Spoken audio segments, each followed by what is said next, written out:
We've heard so much information about this terrible tragedy that happened on the night of April 14, 1912. What really caused the disaster? Could the Titanic passengers have been saved? Was the ship cursed? All these questions still remain unanswered. So this time, let's not focus on the tragic side of the event, but on the fantastic stories of people who miraculously managed to survive that day and what happened to them in the future.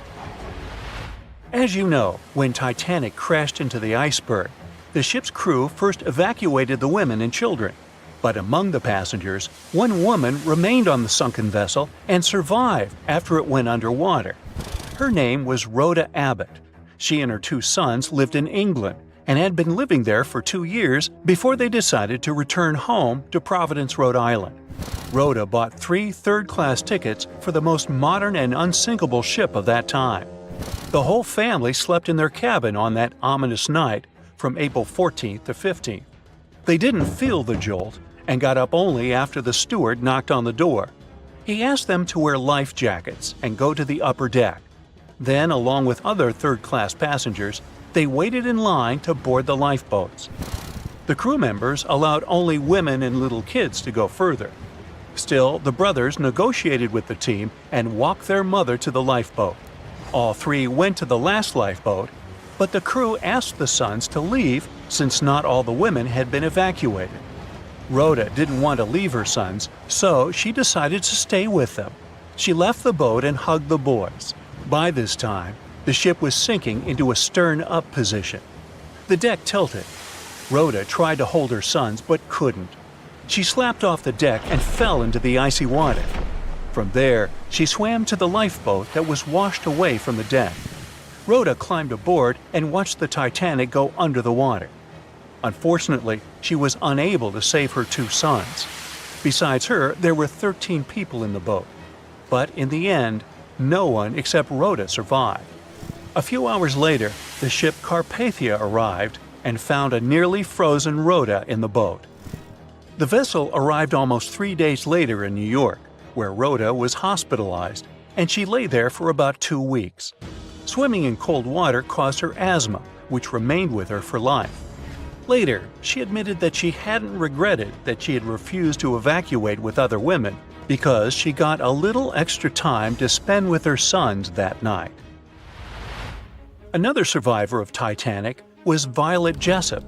She boarded the ship not as a passenger, but as a working staff. She was hired by the White Star Line, which was looking for people to serve wealthy clients on the new luxury liner.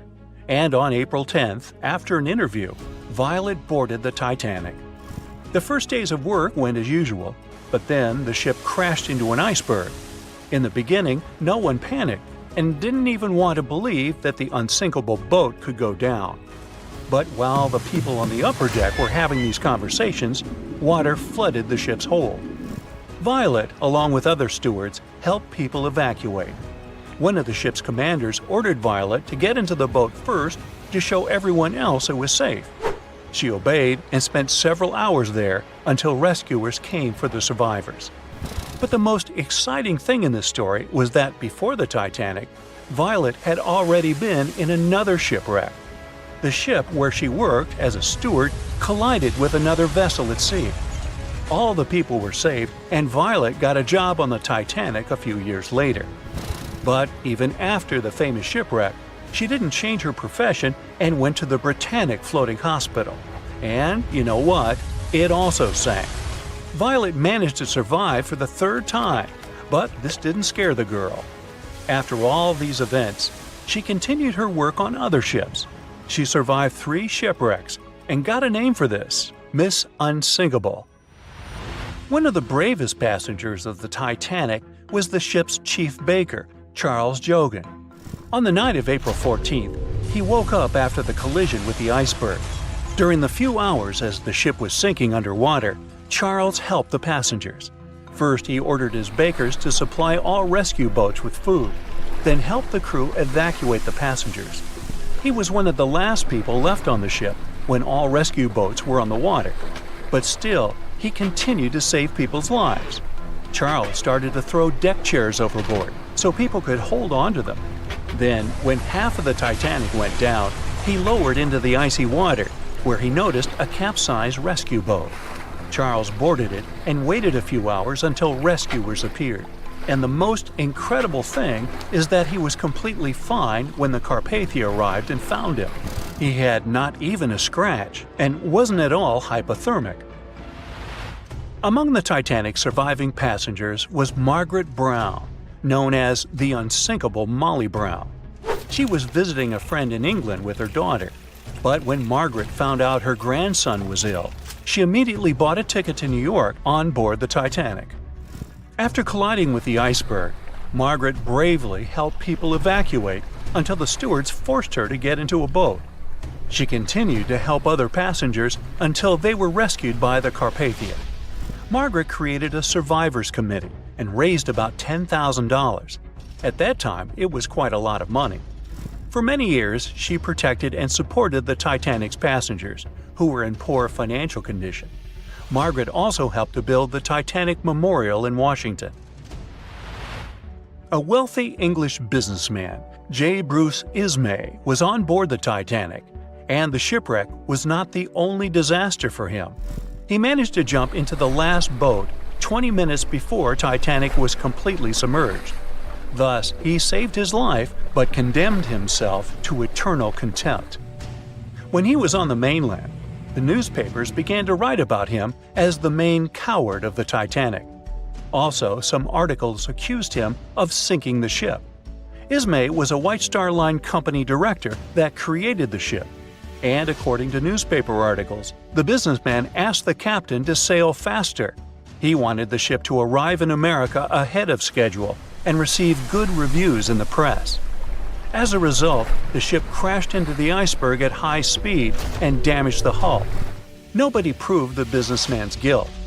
Almost all of the criticism of Bruce Ismay was concentrated in one newspaper. Its publisher had a fight with the businessman before the tragedy, so they decided to destroy his reputation. Britain organized an independent investigation, which concluded that Ismay did nothing wrong. Yeah, he jumped into the last boat, but only after all the women and children were evacuated. However, the investigation didn't help to clear his reputation.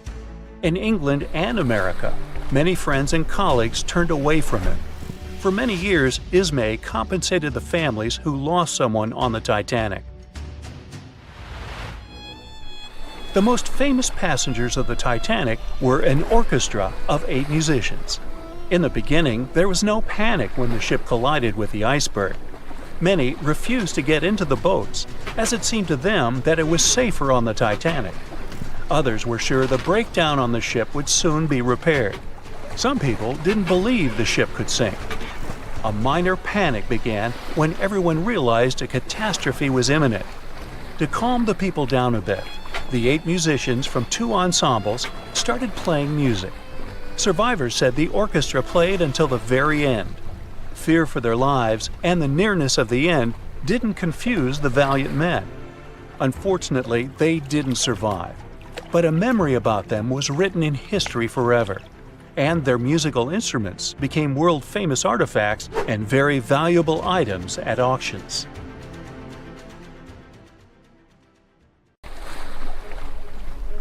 The lookout shouts, "Iceberg right ahead!" The Titanic strikes the ice. Water starts flooding in. Third-class passengers are locked up. There aren't enough lifeboats for everyone. Panic sets in. Violins are playing. The ship sinks. Well, we all know the story of the movie Titanic like the back of our hand by now. But what if I told you that Hollywood lied to us?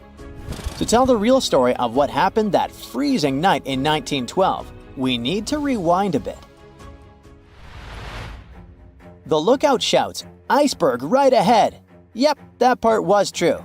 Just before 11:40 at night, Frederick Fleet noticed something darker than the sea directly ahead. As the ship got closer, he realized it was an iceberg. The engines were quickly reversed and the ship turned sharply. Instead of hitting it head-on, Titanic scraped along the side of the berg, sprinkling ice on the forward deck. If you remember, in the movie, Jack and Rose are having a romantic moment when they feel the ship shudder after hitting the iceberg. Everything shakes as if they were in the middle of a light earthquake. Some real-life passengers reported feeling something similar after the impact, but according to Titanic survivor Frank Prentice, it wasn't exactly like that. He said there was no impact as such, and it all felt more like slamming on your car brakes. The ship stopped, and that was that. Some people even slept right through the collision, confirming that there wasn't such an abrupt impact. Mr. Prentice, curious about what had happened, left his cabin and went out to the deck. When he got there, all he could see was a little ice on the surface, not the towering iceberg that Jack and Rose saw. But as we all know by now, the real damage happened below the waterline, where the iceberg had a jagged spur that slashed a 300-foot gash in Titanic's hull. Once the crew realized how severe the damage was, they immediately began sending distress calls to nearby ships, asking for help. At some point in the movie, the radio operator goes to the captain and says there is only one ship nearby, the RMS Carpathia, which later ends up rescuing many passengers. But in real life, there were more ships around. It's believed that the SS Californian was only about 23 miles away. This ship might have actually seen the Titanic sinking, or at the very least, seen its rockets exploding high in the sky. Yet, for reasons we will never fully understand, they didn't try to help. Let's get back to the story. Now, people need to get off the ship. At 12:45, lifeboat number 7 was the first to be lowered. Just like in the movie, women and children were told to go first. But in reality, some women were hesitant and even refused to get into the lifeboats. Mr. Prentice said this happened mainly for two reasons. First, these lifeboats were high and passengers were terrified of the 70-foot drop from the deck to the ocean below. And second, most women didn't believe the Titanic would actually sink. It was called unsinkable after all. So the idea of getting into a lifeboat seemed pointless at the time. This mindset probably explains why Eloise Smith, a first-class passenger, recalled that there was no panic or chaos at first. Other survivors backed this up, saying that no women or kids were crying. But one thing that was indeed concerning, at least for the crew, was the possibility that the lifeboats might buckle under too much weight. This is one of the theories why the first few lifeboats left carrying only a fraction of their full capacity. Like lifeboat number 7, which only carried 27 people in it, even though it could hold up to 65. In total, Titanic had 20 lifeboats, which could carry about half of the 2,200 people on board that night. But that didn't happen. And now we know the passengers had no idea there weren't enough for everyone. As women were calmly getting into the first lifeboats, musicians headed up to the deck. Their only goal was to play and keep the passengers calm. That's a pretty well-known fact. But the real story is that some survivors said they never saw or heard the band. No violinists whatsoever. It's not like Hollywood misled you though. The musicians did play for over 2 hours after the ship had hit the iceberg. So maybe these passengers were just too panicked to notice the songs, or the musicians started playing later than we think. Now, it's time to talk about the terrible treatment that third-class passengers received.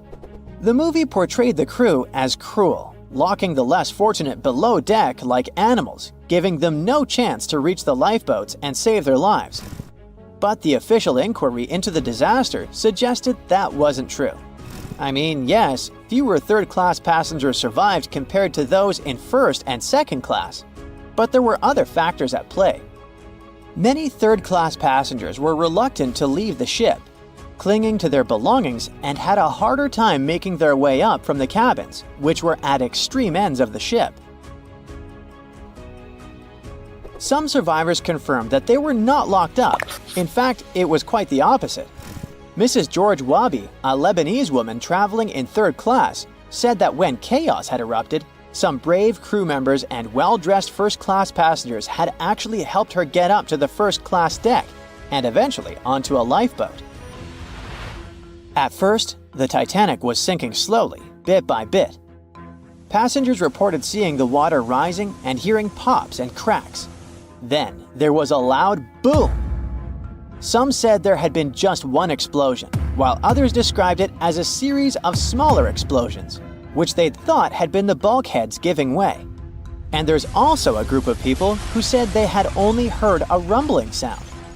So not everyone agreed on the sound they had heard, but one thing is a fact. By 2:18 in the morning, the lights on Titanic went out, and the ship plunged into complete darkness.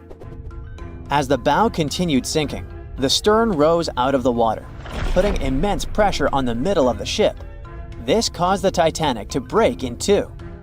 In James Cameron's movie, this moment is pretty dramatic, with the ship sinking almost straight down into the water. But in reality, the break probably happened at a much lower angle, likely just below the waterline. Even so, it tilted enough that people couldn't stay on their feet and started sliding into the water. One interesting thing is that it wasn't until the wreckage was found in 1985 that it was finally confirmed the Titanic had broken apart. Up until then, survivors had given conflicting stories. At least 8 survivors claimed they had seen the ship split. Emily Ryerson, a first-class passenger, described it as if the Titanic had been sliced in half with a knife. But there was also a small number of witnesses that insisted Titanic had gone down intact. At the time, this theory was more accepted because most people still didn't believe that the supposedly indestructible ship could break in half. So why the conflicting reports? Okay, so what you don't see in the movies, for obvious reasons, is how incredibly dark it was when the tragedy happened. It was like being in a room with no light, where you can only make out shapes and shadows. That's what it was like on the lifeboats. This means passengers couldn't really see what was happening, and most of those who were close to the ship either lost their lives or were too focused on trying to survive to pay attention to the details of the wreck. Although James Cameron's film didn't fully capture how terrifyingly dark the disaster truly was, the 2012 TV series Titanic did a better job of showing the pitch-black horror of that night. Even then, the reality was much darker and more terrifying than either of these two productions could portray. It seems like we all cried watching the heartbreaking goodbye of Jack and Rose from the Titanic. Oops, spoiler, sorry. But the real-life stories from the sinking of the famous ship were no less touching. Joseph Laroque was born in 1886 in Haiti to a wealthy family. He was growing up without a dad, but his mother was a self-made woman and a respected merchant. His uncle was the head of his country. Joseph was fluent in French, Creole, and English. At the age of 15, Joseph realized he wanted to become an engineer. There were no engineering schools in Haiti, so he moved to France to get his education. The journey took him a whopping 83 days. Still, in his student years, Joseph met Juliet in a suburb of Paris through a mentor. They soon became friends, and then it grew into something bigger. The couple decided to get married. There was only one problem. Joseph couldn't find a well-paid qualified job even after completing his studies because of racial discrimination. The intelligent young man realized he could do better. Plus, he needed to provide for his growing family. His third kid was on the way. His uncle back in Haiti promised he'd help Joseph secure a job as a mathematics professor. His mother was overjoyed that her son and his family would be living in Haiti. She bought them first-class tickets for the French liner La France as a reunion gift. But that liner had really weird rules separating parents from their offspring for meals. The Laroches didn't want to leave their youngsters and make them feel sad on a trip across the ocean. So they decided to trade their first-class tickets for La France for second-class tickets for RMS Titanic's maiden voyage. The Titanic was all the hype, and it didn't separate families, so it looked like a great deal. They planned to change for another ship in New York that would take them straight to their final destination in Haiti. The family boarded the Titanic on April 10, 1912, at Cherbourg. They had 3 days to enjoy the luxurious staterooms, a dining salon, a library, and 3 outdoor promenade decks available to second-class passengers. Juliet sent a letter to her father from Titanic's final stop in Queenston, Ireland. She told him they were more than happy with the accommodation. They had 2 bunks in their cabin and a couch that converted into a bed for their youngest family members. The family made friends with some nice co-passengers with whom they had traveled together from Paris. She thought they had been the only other French people on board, so they sat together for meals. Juliet mentioned they had all spent time together on the deck of the liner. She also wrote the people on board were friendly, although some sources say the family had gone through quite a lot of mean stares, gossip, and remarks. On the night of April 14th, their exciting journey came to an abrupt end. Even though Titanic's wireless operators had received warnings about drifting ice from nearby ships, the liner continued to plow ahead at full throttle. It was around 11:40 p.m. when Titanic's hull collided with the Iceberg around 370 miles off the coast of Newfoundland. The practically unsinkable ship was severely under-equipped with lifeboats, enough for only about half of its 2,200 passengers. The nearest rescue ship, the Carpathia, was too far away to help. A steward woke up the Laroque family and took them to the lifeboats, as Juliet remembered later. She couldn't speak any English, so everything that was going on seemed even scarier to her. A little after midnight, the crew received the order to give priority to women and children when boarding the lifeboats. Juliet later remembered a terrible panic had begun, as people had been pushing each other to get to the desired seat. At some point, she felt they had pulled away her older daughter and thrown her into the abyss. A moment later, she had joined her Simone in the same emptiness. So, pregnant Juliet and her 2 daughters got spots in Lifeboat 14. But they had to say goodbye to Joseph as the boat was being lowered into the sea. He wrapped his coat around Juliet, saying she'd need it, and promised to get in another lifeboat and see her and the little ones again in New York. The 25-year-old Joseph Laroque didn't manage to stay true to his word. In a couple of hours, Titanic sank underwater, taking the lives of almost 1,500 people. Joseph was one of them. Juliet and the girls were among the 700 survivors who had been rescued by the Cunard liner Carpathia several hours later. Once they reached New York, they were looking through the crowds of people, hoping to see Joseph again. When it became obvious they wouldn't find him, it was time for them to decide what to do and where to go. Without any knowledge of English or money that had gone down with the ship, Juliet managed to survive in America only for 3 weeks, and then had no other choice but to go back to France. Joseph's uncle was no longer able to help them, as others had taken his life 4 months after the Titanic tragedy. In December 1912, Juliet gave birth to a son who she named Joseph after his father. For the rest of her life, she couldn't get over the loss of her beloved husband. That's why she didn't like to speak about what had happened on Titanic and told her children not to mention it. In 1995, a member of the Titanic Historical Society interviewed Louise, who was the last remaining Laroque child and the last French survivor of the sinking. And that's when the world first heard about this heartbreaking story. It inspired some plays and articles, but it never got the same attention as the story of other passengers. You probably remember the elderly couple going down together in their bed on the Titanic. It was inspired by Isidor and Ida Strauss. They were both born in Germany and emigrated to the United States as kids. They met in New York and got married 5 years later. Isidor started a china and porcelain business with his brother that grew into the glassware department at Macy's and turned them into multimillionaires. Isidor and Ida were well known in New York, not only for their wealth and charity, but also for their love and devotion to each other.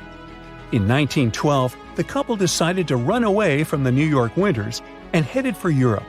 By that time, they'd already been married for 40 years.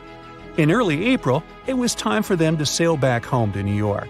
They normally traveled on huge German liners, but at that time, they couldn't resist the hype of everyone talking about that new luxury liner, the RMS Titanic. That's how they ended up in one of the first-class private suites at the top of the ship. The Strauss couple spent their evenings dining in front of a live orchestra in a hall filled with fancy furniture and expensive wooden paneling. On the night of April 14th, they felt a slight tremor and then left their private suite and waited for instructions from the crew. They told the passengers not to lose their passes, as they'd need them when everyone got back on board. But the ship was going under. The Strauss couple were standing next to Lifeboat 8. Mr. Strauss, who was 67 at the time, was offered a seat with his wife because of his age. He refused it, saying he was not too old to sacrifice himself for a woman. He wanted to wait and make sure no women and kids were left behind.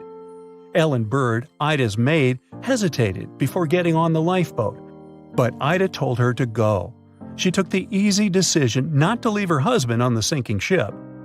Ida took off her beautiful mink coat and handed it to her shivering maid, saying she wouldn't be needing it anymore.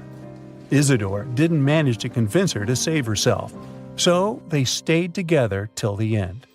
Some of the surviving first-class passengers later remembered they had seen the couple standing peacefully on the deck, holding hands, just waiting. April 14, 1912. A cold evening somewhere in the North Atlantic. On board the most modern and unsinkable ship, the Titanic, a dinner is held. Two well-dressed men are sitting at one of the tables. One of them is a famous British journalist. He tells his interlocutor an interesting and at the same time terrible story. It all started about 1000 BCE in ancient Egypt. At that time, one woman was born in the city of Thebes. No one knew who she was or what she did, but she had a high social standing. Towards the end of her life, she was proclaimed a priestess in the College of Amen-Ra. Her body was embalmed, placed in a wooden casket, and covered with a massive lid bearing the image of a woman and mysterious inscriptions. She was buried in Thebes along with other people of the upper class. The mummy of this woman lay at rest for almost 3,000 years. The burial place had been carefully hidden. Around the first half of the 19th century, a group of locals accidentally discovered the ancient tomb. They disturbed the peace of the priestess. No one knows exactly what happened that day, but the mummy was removed from the casket and disappeared without a trace. A few decades later, a group of 4 wealthy friends from England came to Egypt for a trip across the upper part of the Nile. First, they went to visit the excavations of the Temple of Amen-Ra near the city of Luxor. There, they found the empty mummy case. It depicted the priestess with dark eyes looking into the void. There was something sinister in her gaze. They didn't know who the case belonged to, but they were so amazed by the beauty and energy of that find that they decided to buy it from the locals.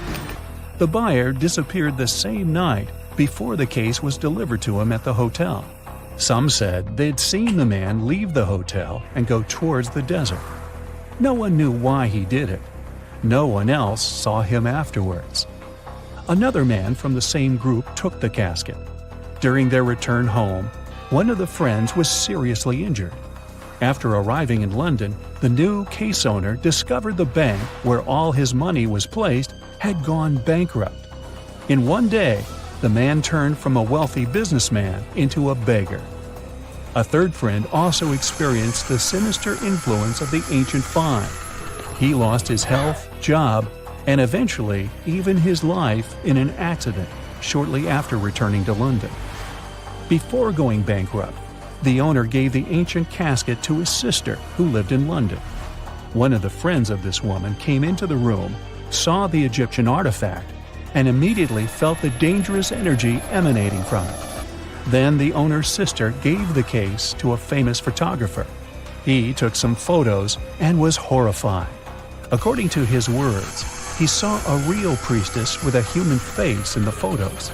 She looked at him with an ominous, icy gaze.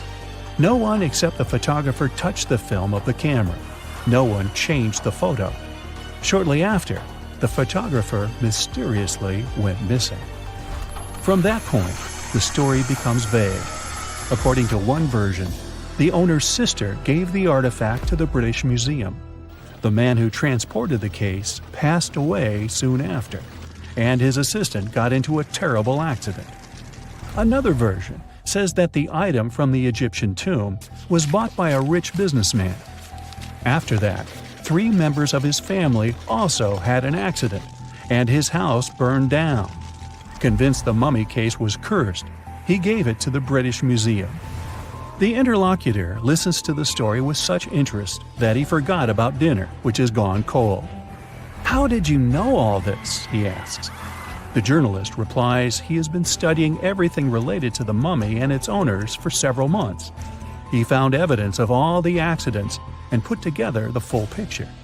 "So, what happened next?" the interlocutor asks. It seems the mummy case should find peace in the museum. The priestess was surrounded by other kings and queens from different times. However, there was no peace.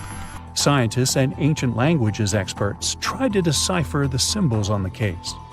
They found out that most of the inscriptions meant curses and misfortunes addressed to those who'd dare to disturb the peace of the priestess. Every night, the guards and museum staff heard the knocking coming from the mummy case. The knocking was accompanied by crying and screaming. Also, someone scattered other exhibits all over the hall every night. Everyone soon came to believe that the priestess's spirit continued to use magic forces. Then, one private collector became interested in the case. He bought it from the museum, not for his collection, but to try to expel the spirit of the mummy from the artifact. It's not known in what ways he tried to do this, but he failed.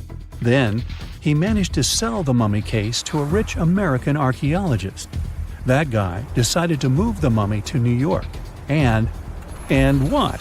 What happened next? The interlocutor asks with interest. That's it. End of story, the journalist answers. What do you mean? What happened to the mummy? Where is it now? The journalist looks at the interlocutor with some excitement. She's here. She's on the Titanic, he says. The interlocutor looks scared and confused. But the journalist confirms the sarcophagus is here. He doesn't doubt it because he saw it with his own eyes. After dinner, they go to their cabins. The journalist lies down but can't help thinking about the mummy. He tries to convince himself that everything he has found out about the priestess is a myth. There is no curse. The moment he finally falls asleep, he feels a slight push. A few minutes later, a crew member knocks on his cabin door. He informs that all passengers must go to the upper deck because something has happened to the ship. The journalist goes out into the fresh air and sees a huge crowd of people. There's no panic yet. Someone says that something has happened to the engine. Others say it's just a precaution. The journalist immediately understands everything. The ship is sinking. The priestess did it. In less than an hour, the Titanic completely went underwater. One legend says the priestess influenced the captain of the ship. The crew members didn't dare to put such a valuable cargo in the hold. Therefore, they placed the box with the artifact near the captain's bridge. On that fateful night, the captain decided to look at the casket with his own eyes. After that, his behavior became weird. They said the spirit clouded his mind. When the ship entered the territory filled with icebergs, he refused to slow down, despite the requests of the crew. The sarcophagus may still lie at the bottom of the Atlantic Ocean even now, with the priestess finally having found her peace. Okay, this story is nothing more than a legend. There's no record or evidence that the Titanic was carrying any kind of mummy or sarcophagus. The legend appeared a couple of years after the disaster. At that time, there were many theories about what happened to the Titanic. The ship sank because of secret agencies. ETs attacked the Titanic. The Titanic was sunk specifically to get money for the insurance company. Such crazy theories were very popular among audiences. One of these theories was developed by a well-known newspaper. Journalists published an article about the cursed mummy on board the Titanic. The rest picked up the legend and it became popular. One of the reasons why people believe in such things is hidden in human psychology. Any fake legend tells something secret, things that people don't or shouldn't know about. When a person reads this, they feel special because now they know a terrible secret. This sense of self-importance is the reason for the popularity of conspiracy theories. Well, it is also important to note that all these theories are really interesting. By the way, the mummy from this story actually exists, and it's in the British Museum. More precisely, there's only a wooden lid from the sarcophagus with the image of a woman.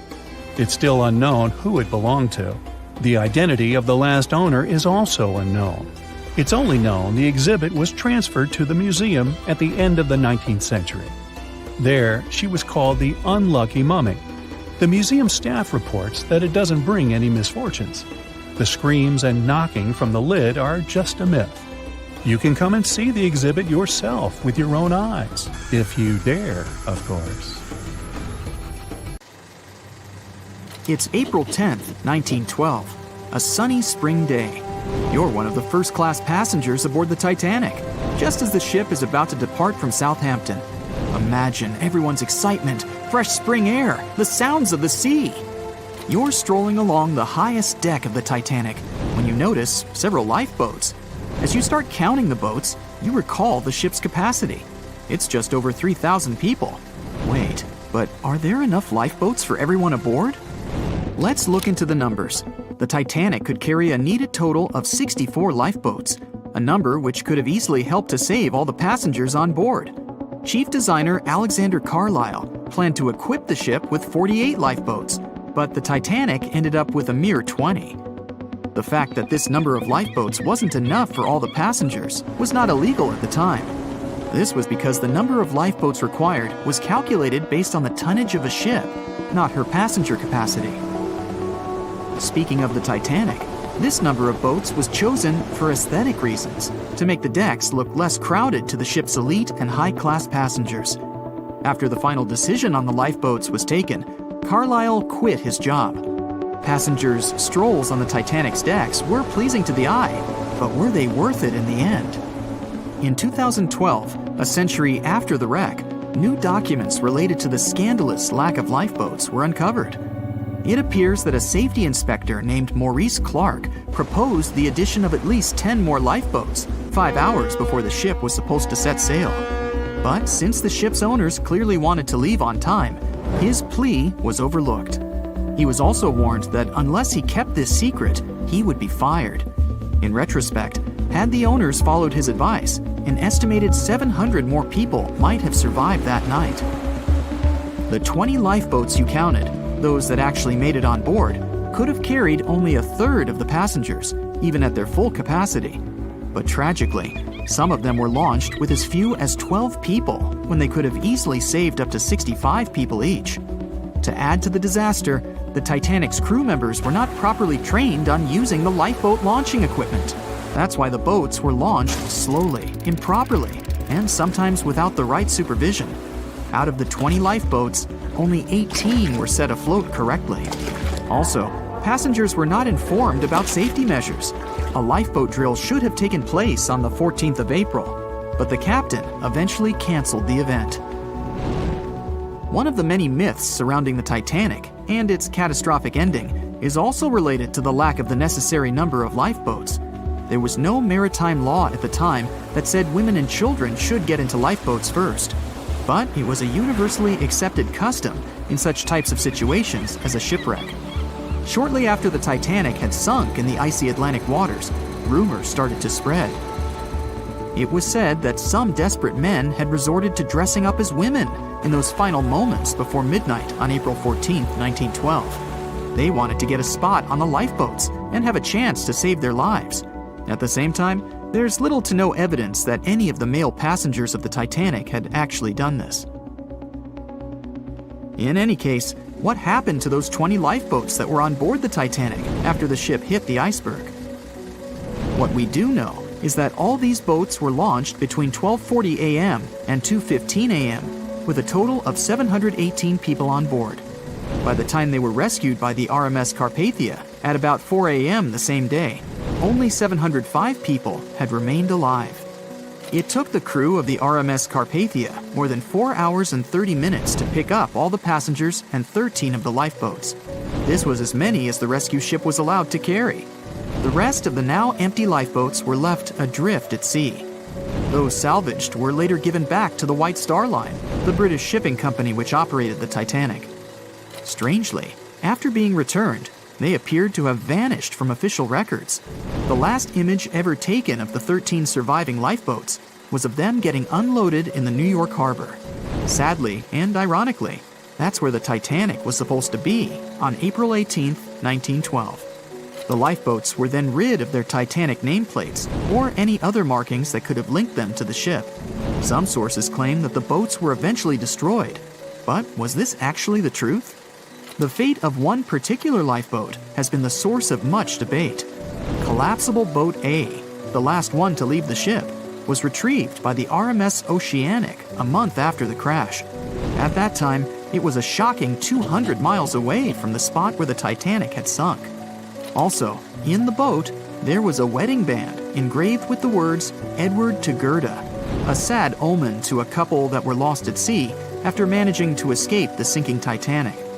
Later identified as Edward and Gerda Lindell, the couple was traveling from Sweden to the U.S. to relocate. Some accounts claimed that Mr. Lindell did, in fact, make it to Collapsible Boat A, but his wife wasn't as lucky. Neither were ever seen again, and the wedding band was eventually sent to Gerda's father. The recovery of Collapsible Boat A was recorded in both photographs taken by the crew on board the RMS Oceanic and by a detailed handwritten account of a fellow passenger. They claimed that the lifeboat had looked more like a piece of wood carried by the waves than an actual boat. The first lifeboat to depart from the Titanic was Lifeboat number 7. It was dubbed the Millionaire Lifeboat.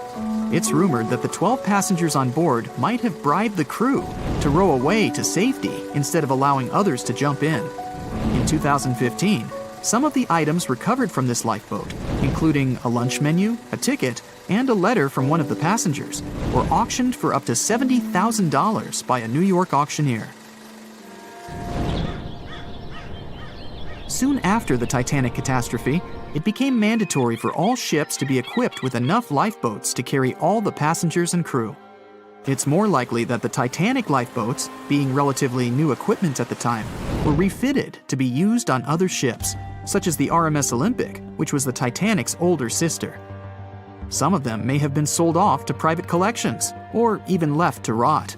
After all, they were seen as a source of bad luck, and most people were unwilling to use them again on other ships. Unfortunately, all the information about their whereabouts is hard to confirm now. No official statement from the owners of the lifeboats was ever given after their rescue. But although nothing appears to have remained of the original lifeboats, some full-sized replicas exist on display in museums in Falmouth, England, and Belfast, Northern Ireland. One of the few surviving White Star Line lifeboats did not, in fact, belong to the Titanic, but it did have a striking connection to the cursed ship. This boat is the restored Lifeboat 6 from the RMS Oceanic, which helped to recover Titanic's collapsible Lifeboat C. It was said to be owned by a private collector, but similar to the Titanic's lifeboats, we don't know anything about its location today. As for the nameplates and other identification marks of the lifeboats, the White Star Line seems to have kept them. Because some of these items were later auctioned and sold to interested collectors, even Rick Springfield supposedly got hold of one of the nameplates. One particular nameplate was already missing by the time the White Star Line employees had reached the lifeboats. It was the nameplate of Lifeboat number 8, which had been taken by a sailor named Thomas Jones. He later gifted it to another Titanic survivor, the Countess of Rothes, along with a letter acknowledging the bond they formed on the night of the shipwreck. You can find other similar items on display in different museums, such as Larne Museum and Arts Centre in Northern Ireland, or Worcester City Art Gallery and Museum. To be fair, some experts claim that even if there had been more lifeboats on board the Titanic, there simply might not have been enough time to launch them all. That's how severe the impact was. Many researchers say that everything was happening so rapidly after the ship had hit the iceberg that it's astonishing that so many passengers managed to survive.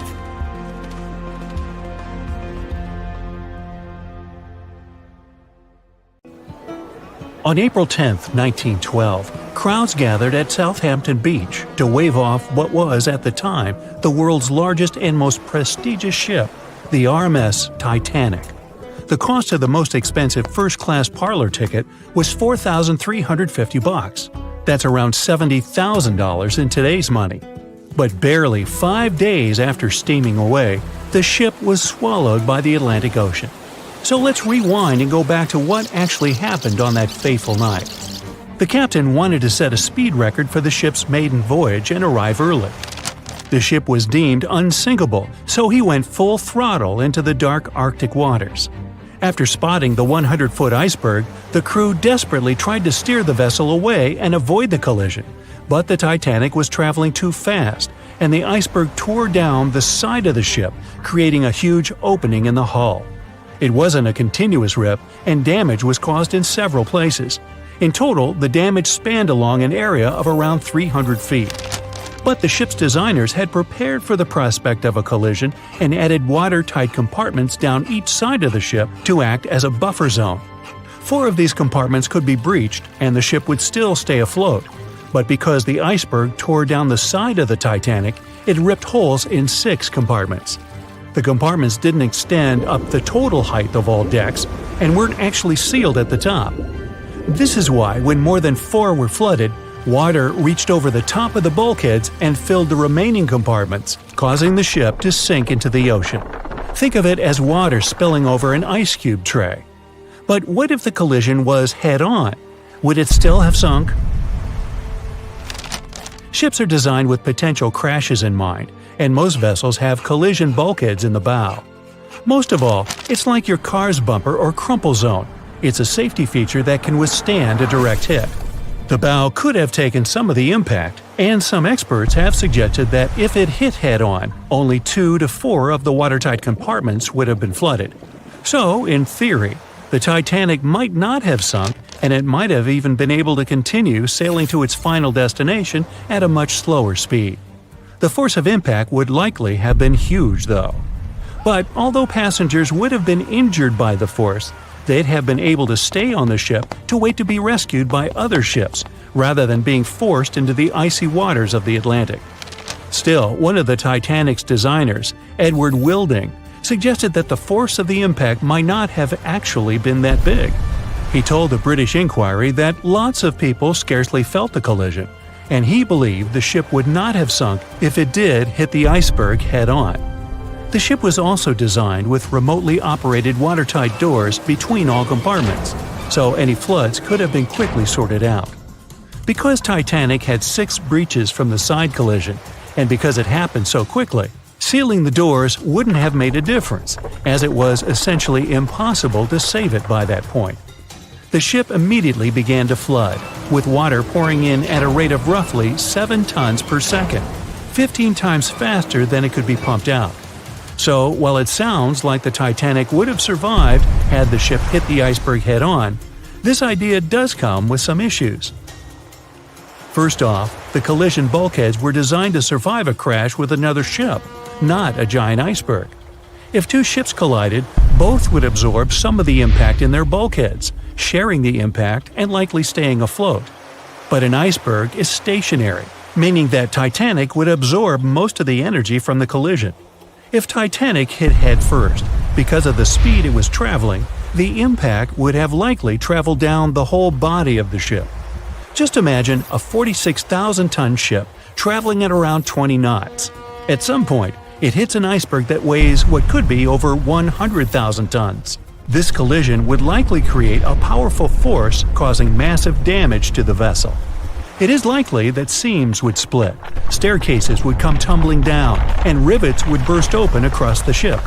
All that would have potentially flooded even more compartments. This could have caused Titanic to sink in a matter of minutes rather than hours. But that's just the tip of the iceberg. As we all know, the biggest part of it is hidden underwater. So if Titanic had been traveling head-on, it's likely it would have hit the part of the iceberg below the water first, which would send it veering off course. Hitting an iceberg is not like hitting a brick wall. In this case, the ice under the water would have torn open the bottom of the ship and caused damage to the sides. Icebergs also aren't flat, solid objects. If a flat collision happened, the ship might have stayed afloat, but icebergs come in many shapes and sizes, from domes to wedges. Studies have also been done on the steel used to produce Titanic, and the tests show the metal was about 10 times more brittle than the steel we use today. The ship was built before we understood the effects of low temperature on steel. The old steel used to make the vessel would not bend when faced with freezing temperatures, but break. Recovered pieces of Titanic's hull plates show that the hull just shattered on impact. Hitting head-on would also cause a very severe and abrupt stop, so even if the ship hadn't sunk, there would still have been major issues. Think about when you suddenly hit the brakes on your car, or when the bus stops while you're walking down the aisle and you get flung forward. Passengers would have been thrown across the ship, and because the crash happened at night, most people were sleeping, so wouldn't be able to effectively prepare for any sort of impact. This would result in injuries for most people on board. It would be especially bad for those at the front of the ship, where the accommodation for the off-duty firefighters, greasers, and engineers was. But while passengers and off-duty crew may have been thrown out of bed, there would be a lot more survivors than in the original scenario. Many ships have had head-on collisions and made it back to shore. Not many people know that Titanic actually had two sister ships. The White Star Line, the company that built Titanic, also built vessels called Britannic and Olympic. Captained by Edward J. Smith, who would later helm Titanic, the Olympic set off on its maiden voyage in June 1911. But much like for its sister ship, disaster was just around the corner. On its fifth commercial voyage, Olympic collided with a Royal Navy ship, HMS Hawke. While the Olympic received damage to its side, Hawke crashed into the other vessel head-on. The bow of the Hawke was completely crushed by the collision, but because the ship had watertight compartments, it managed to survive the impact and later returned to shore for repair. Another study case is the SS Andrea Doria, which was an Italian ocean liner that made global headlines in 1956. Like the Titanic, the Andrea Doria was heading for New York City on its 101st voyage when disaster struck. On July 25th, the vessel collided with the 524-foot Swedish passenger liner Stockholm. The Stockholm hit the ship head-on, but the point of impact for the Andrea Doria was on its side. The front of the Stockholm was completely smashed, but because the impact was on its hull, it managed to survive. The Andrea Doria, however, sadly sank due to the collision being on the side of the ship. So these cases could suggest that maybe the Titanic would have survived had it hit the iceberg head-on. But we have to remember that the Titanic hit the thing full speed, whereas both the Olympic and the Andrea Doria were traveling slower. John watched on in disbelief as he drifted away on a piece of wood. In the freezing waters of the Arctic, slowly drifting away. John looked upon the vessel he had worked and lived on as it raised its enormous bow high into the sky, then broke in half, causing a sound that only a crack of lightning could replicate. Distraught and dumbstruck, believing that he, and he alone, knew the dark truth behind the demise of the unsinkable ship, the Titanic. 5 days earlier, as the Titanic set sail on its maiden voyage, John worked hard alongside his mates in the coal bunker, stocking up the coal to feed the Titanic's mighty furnace. They had stocked and stored more than John had ever witnessed on any other ship he'd worked on. But this was the Titanic, the grandest ship to have ever sailed the seas. On the Titanic, there could never be too much coal. As they left Belfast and pushed toward Southampton, there was a large bang below decks that went unnoticed. The furnace was roaring and the turbines were spinning, pushing the Titanic forward at a quickened pace. The crew cheered as the vessel moved forward, unaware of the loud, concerning noise. Arriving in Southampton, Greg came aboard, amongst hundreds of other passengers. With 13 years at sea, his vast experience included the role as a quartermaster on 6 previous ships. Ready for a new challenge aboard the greatest vessel ever made, he was looking forward to this next challenge of his career. Greg came with a wealth of experience, especially with sailing through the Arctic. His role was vital within the crew, understanding the seas around the North Pole. He would be a key lookout as they set to cross the perilous path of the Iceberg Alley. Greg had some concerns regarding the voyage. The Earth's orbit was remarkably close to the Sun and the Moon, causing higher tides. This would make icebergs more prominent, drifting them further away and towards the route of the Titanic as they journeyed to New York. Assessing the lookout tower and inspecting the available gear, Greg found no binoculars. This made him concerned, but the sailors just laughed at Greg. If the deck is short on ice cubes, we'll be sure to plow right through a berg to resupply. A sailor laughed. Greg didn't share this sentiment. Eager to find out why they had been left short-handed on equipment, since he had such a vital role on the ship, Greg inquired further. Sadly, the officer with the keys to the binocular supply cupboard had been removed from the crew at the last minute. Greg couldn't believe something of this importance had been overlooked. For such a mighty ship with so many people aboard and crossing in a particularly perilous path, this just didn't make sense. But not wanting to be fined for breaking into the ship's property, Greg let it slide, hoping that they wouldn't need the binoculars in the end. Ultimately, if there were icebergs expected, a warning call would be made to the captain, informing of any concerns. Little did Greg know that a warning had been received, notifying of the dangers that awaited. But the telegram didn't provide the required prefix, which would have ensured direct delivery to the captain. So, the critical warning was just overlooked. John and his crew below decks prepared for departure, stoking the engines. He noticed an essence of thick exhaust, far too heavy than what would be expected from the furnaces. The crew searched throughout the lower decks. Following a thorough search, they managed to locate the cause of the exhaust. It was an ignited pile of coal within a coal bunker. Unknown when it had ignited, a buildup of coal had clearly been smoldering, slowly growing in size. The amount of smoldering coal was concerning. The alarm was raised, alerting an officer to review the matter. The officer assessed the damage and confirmed with the captain that it was deemed to be of little concern, as only minor damage had been caused. John was unsure of this assessment, as he knew that in confined spaces, surrounded by iron bulkheads, an oven-like environment arises that intensifies the heat with time. But the Titanic would power forward, making no sense to John as they had only just departed from Southampton. He was sure they would have turned back. John and his crew were ordered to shovel the already lit coal into the furnace and continue shoveling until all the smoldering contents would be contained. It was a possible but painstaking task that could take the entire journey. The continuous intake of coal would ensure the turbines would spin at a constant accelerated pace, not what the Titanic was designed for. It was meant to be a luxurious passenger liner and not for breaking speed records. However, the crew would find enthusiasm in not only acknowledging the Titanic as unsinkable, but also as the fastest. John and his crew continued to shovel the coal into the furnace for several days. The temperature within the bow was becoming hotter every day. The bulkhead's contained heat was so severe that it became weak at the seams in the iron walls and rivets. 2 more days, lads, just 2 more days. John was laughing, trying to raise the spirits of his mates as they were working tirelessly. But as they were all laughing, joking, and looking forward to dry land, they unknowingly approached their final destination. The Titanic was speeding through the calm sea. Greg looked ahead, above in the lookout tower, keeping a keen eye out as they were in iceberg territory now.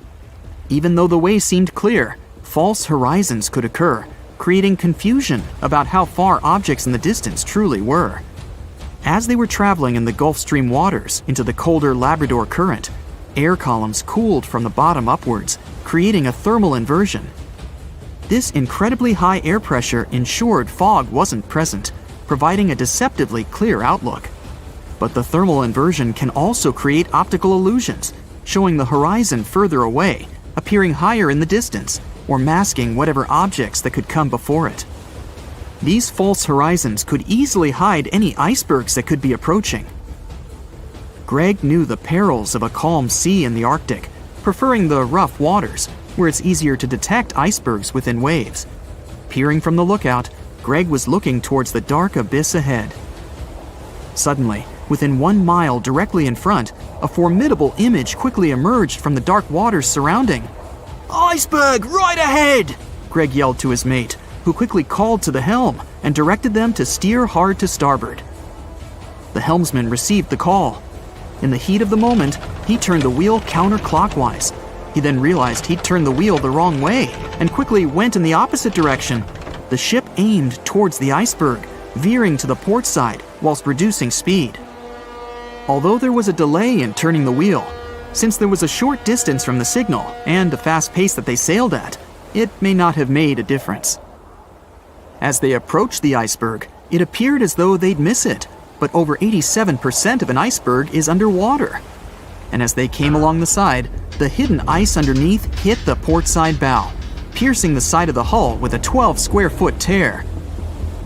The ship shook, with all aboard aware that something was amiss. Amongst the confusion and fear, they were oblivious of the damage. As they gathered their bearings, 6 out of 16 compartments were quickly filling up with seawater. The hull could only withstand 4 compartments filling before sinking. Time was ticking as the Titanic made its descent into the depths. The weakened bulkhead with heated steel pillars and rivets broke under the pressure and sudden change of temperature from the ice-cold water. The call was made to abandon the ship. Lifeboats were prepared to be released, while help signals were sent out to nearby ships. The radio operator was guiltily sitting, constantly calling out to a nearby ship that had been in contact with the Titanic recently. There was steady communication with this ship over the past few days, providing warnings of icebergs since the Titanic departed from Southampton. The final warning message received was just 1 hour ago. Upon receiving the final warning, the operator ignorantly responded, "Shut up," with the assumption that their warnings of icebergs were pointless. Following this unfortunate response, the ship turned their radio off and provided radio silence. The closest ship that was responding to their distress signals was 500 miles away, too far to provide any assistance in time. There were countless mistakes that caused the Titanic's watery end, whether they contributed directly or from sheer ignorance. The most tragic of them was the number of people aboard the ship, 2,224 of them. There were only enough lifeboats provided to rescue 1,178, barely half of the people. In the Titanic movie, you won't see any fumes above the 4th funnel of the legendary ocean liner, and it's not a mistake. Back in 1911, the year before the Dream ship's departure, large ships would mostly sail with 4 chimneys. They needed those to draw heat and fumes from their massive boilers. The Titanic was a real engineering gem that only needed 3 chimneys to function. So the 4th was added for balance and more impressive looks. The White Star Line thought the public would have been disappointed to see only 3 pipes on the greatest ship of all time. The Titanic's sister ships, the Olympic and the Britannic, also had 1 fake funnel each for the same reason. The dummy chimney wasn't completely useless and served for ventilation. It took out the fumes from the machine spaces in the lower decks and from one of the first-class general rooms. 1 big ventilation funnel, instead of several small ones, helped to declutter the upper decks and left more open space for passengers to enjoy their strolls. When Titanic went down, the funnels, each weighing 60 tons, went down with the rest of the ship. They were made extra tall to make sure the passengers weren't covered in the suit being ejected. Their height and weight let them stay in the upright position. The forward funnel, followed by the others, fell only when the ship went for the final dive. Those chimneys were much lighter than the bow, so they spread among other debris. The light material they were made of flattened once it hit the bottom, and the iron-eating bacteria living deep down took care of it later. The bow of Titanic remained intact when it hit the seabed, but the stern was completely mangled. When the famous ocean liner hit that iceberg, things got really messy. It took the future movie star a whole 2 hours and 40 minutes to submerge completely. The collision let water flood 6 out of 16 watertight compartments. As the water gushed into the starboard side, the ship started to tilt down in the front and a bit to the right. By midnight, the damaged compartments were spilling water into others, and it was chaos because these compartments were only watertight horizontally. Soon enough, water started flooding through the anchor chain holes, and by 2 a.m., the bow was sinking, and the stern's propellers were lifted out of the water. The ship kept flooding until the moment the bow went underwater, and the stern shot up almost 45 degrees. The weight of those massive propellers stressed the ship's midsection. The steel just couldn't handle it and failed. Survivors described that moment as some loud noise, like breaking china or falling gear. That was the Titanic's upper structure giving in. By 12 past 2 a.m., the bow and stern were only connected by the inner bottom structure. Minutes later, the bow, weighing almost 16,000 tons, broke loose from the stern. The stern rose sharply to an almost vertical position and started sinking slowly. By 2:20, it disappeared underwater. The bow was cruising down at about 13 miles per hour and had hit the ocean floor almost a half an hour before the stern. The two parts of the Titanic now lie 2,000 feet apart, pointing in different directions. The bow remained mostly intact, just covered in mud. The stern turned into a tangled wreck because of the implosions it went through during the descent. The air trapped within the structure just couldn't handle the increasing pressure of the water deep down. Signal rockets played a big part in the Titanic's tragedy. When a ship goes down, you're supposed to shoot up red flares to signal trouble. But someone decided to stock Titanic with white lights instead of the usual red ones. So when the ship smacked into that iceberg, the crew fired off white flares. The SS Californian was passing nearby, and his captain knew the Titanic was in a dangerous iceberg zone. The crew didn't spot the sinking Titanic, but they sure saw those white rockets. The radio between the ships was useless because the Californian's operator switched it off. The captain had a gut feeling something was off, so he flashed a Morse code light signal at Titanic. But he received no reply because the Titanic had already gone underwater. There was another ship, Samson, sailing alongside the Titanic. It had plenty of illegally hunted frozen seal meat from Canadian waters abroad, so it was sailing with lights off to remain unnoticed. When they saw the Titanic's white rockets, they thought it was the Coast Guard and zoomed away. Samson didn't have a radio, so they couldn't find out about the ongoing disaster. The crew got the news about Titanic only when they got to the coast of Iceland the following month. There have been many theories to explain the Titanic tragedy, and one of the recent ones says that there was a fire involved. An Irish journalist went full detective for decades, digging into the mystery, and stumbled upon a game-changer. He came across a photo album that had been hiding from the public for a century after the tragedy. In the pictures, taken at the Harland and Wolff shipyard in Belfast, Northern Ireland, just over a week before the liner sailed, you can clearly see a massive 30-foot black spot on the ship's hull. Maloney researched the photos and eyewitness testimony from the time and claimed that a fire spontaneously broke out inside of one of Titanic's enormous coal bunkers. It was raging for a whole 3 weeks and messed with the metal, critically weakening a crucial segment of the ship's hull.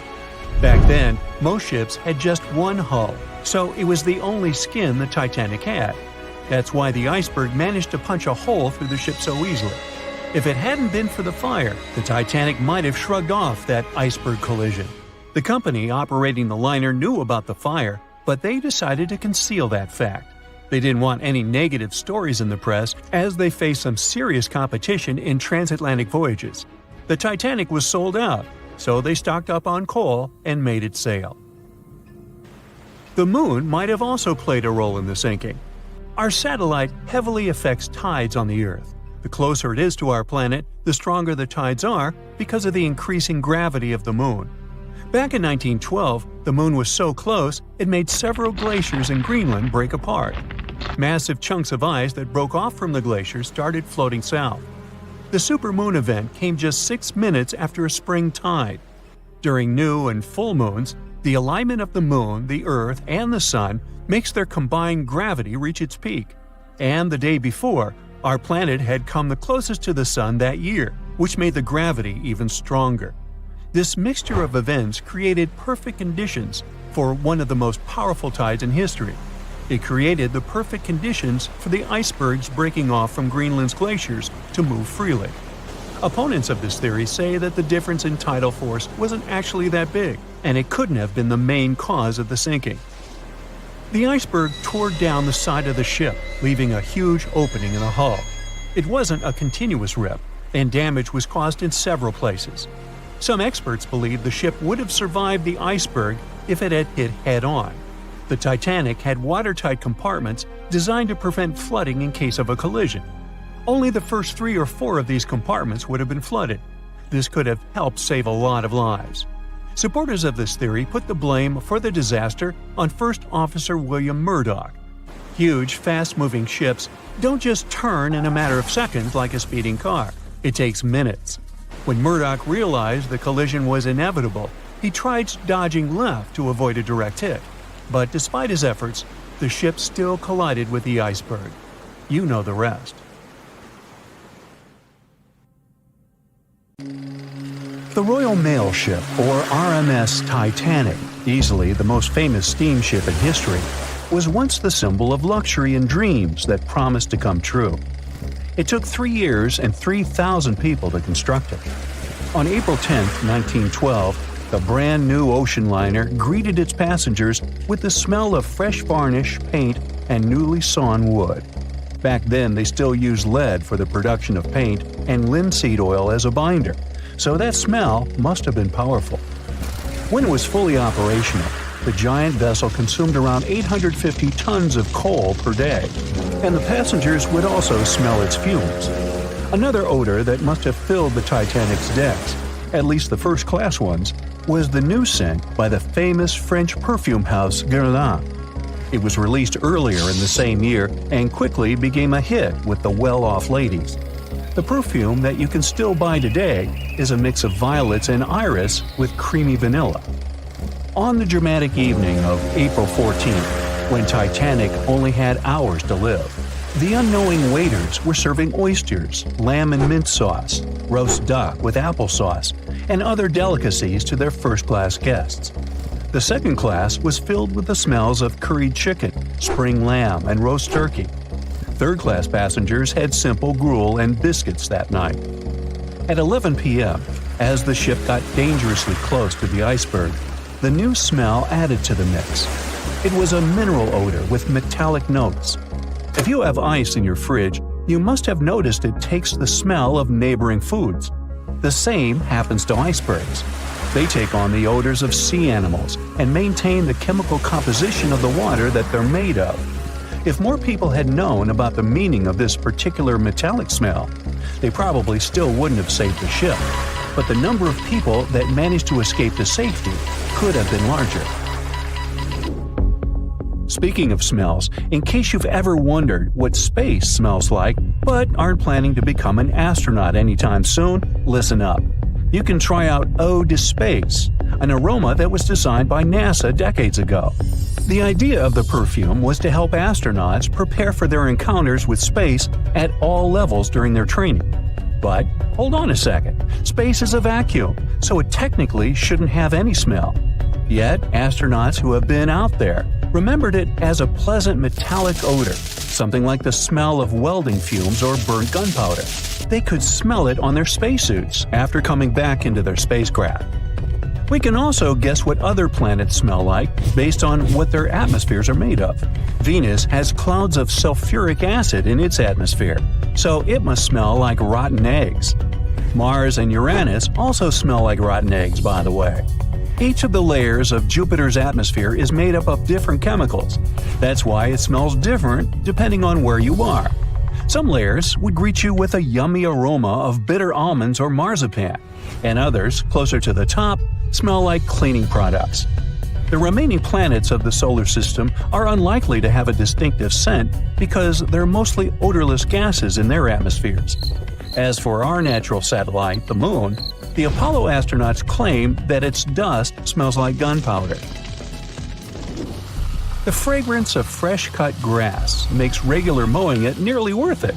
But did you know that the grass isn't having a great time while you're doing it? In fact, it's sort of screaming for help. And because grass can't scream out loud, it expresses discomfort by releasing a mix of smelly, volatile molecules. It does it to protect itself from insects.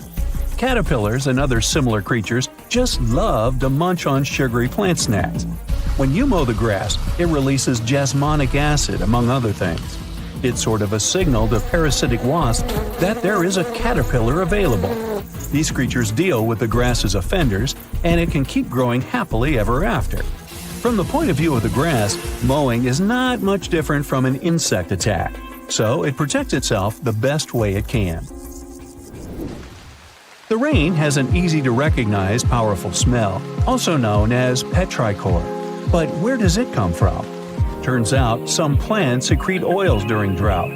The rocks and soil accumulate those oils compounds, and when the raindrops hit, they mix with water and release into the air. Sometimes these oils combine with chemicals produced by bacteria living in the soil. The result of this cooperation is a musky odor you can smell in the woods or in your garden when you turn over the wet soil. Ozone also adds to the smell of rain, especially after thunderstorms. It happens when a lightning bolt's electrical charge splits oxygen and nitrogen molecules in the atmosphere, and they later recombine into ozone. One theory says we enjoy the aroma of rain so much because it's imprinted in our brains. Different cultures have always associated rain with something positive, and we could have inherited that perception. Now, chocolate fans, of which I am one, this is for you. There are flowers that smell exactly like your favorite tree. It's a product of a tropical plant, after all, and since it's impossible to recreate the exact magical scent chocolate has in a perfume, you can plant some chocolate flowers, also known as the green eye lyra leaves, in your garden. These flowers look like daisies with yellow petals around a deep red center. When you pick its petals, the flower releases the delicious smell we all love so much. The leaves and branches of the plant also have the same fragrance. Now, in case I got you interested, you can find the flower in dry soils of Arizona, Texas, Colorado, and other states with similar climates. It blooms all year, and the aroma is strongest on warm days. The bear cat, also known as the biturom, does not only look super cute, but also smells like buttered popcorn. Biturongs prefer to stay alone and use their aroma to mark their territory and find potential partners when they have to. Scientists tried to figure out the secret of their unusual smell and suggested it could come from secretions from the scent glands under the animal's tail. Further research showed that the popcorn smell comes from the bear cat's urine. After the animal answers nature's call, it leaves a scent trail in the trees with its tail that often gets soaked. But if the real popcorn only releases its amazing smell when it's popping under heat, how do bear cats manage to do it without a microwave?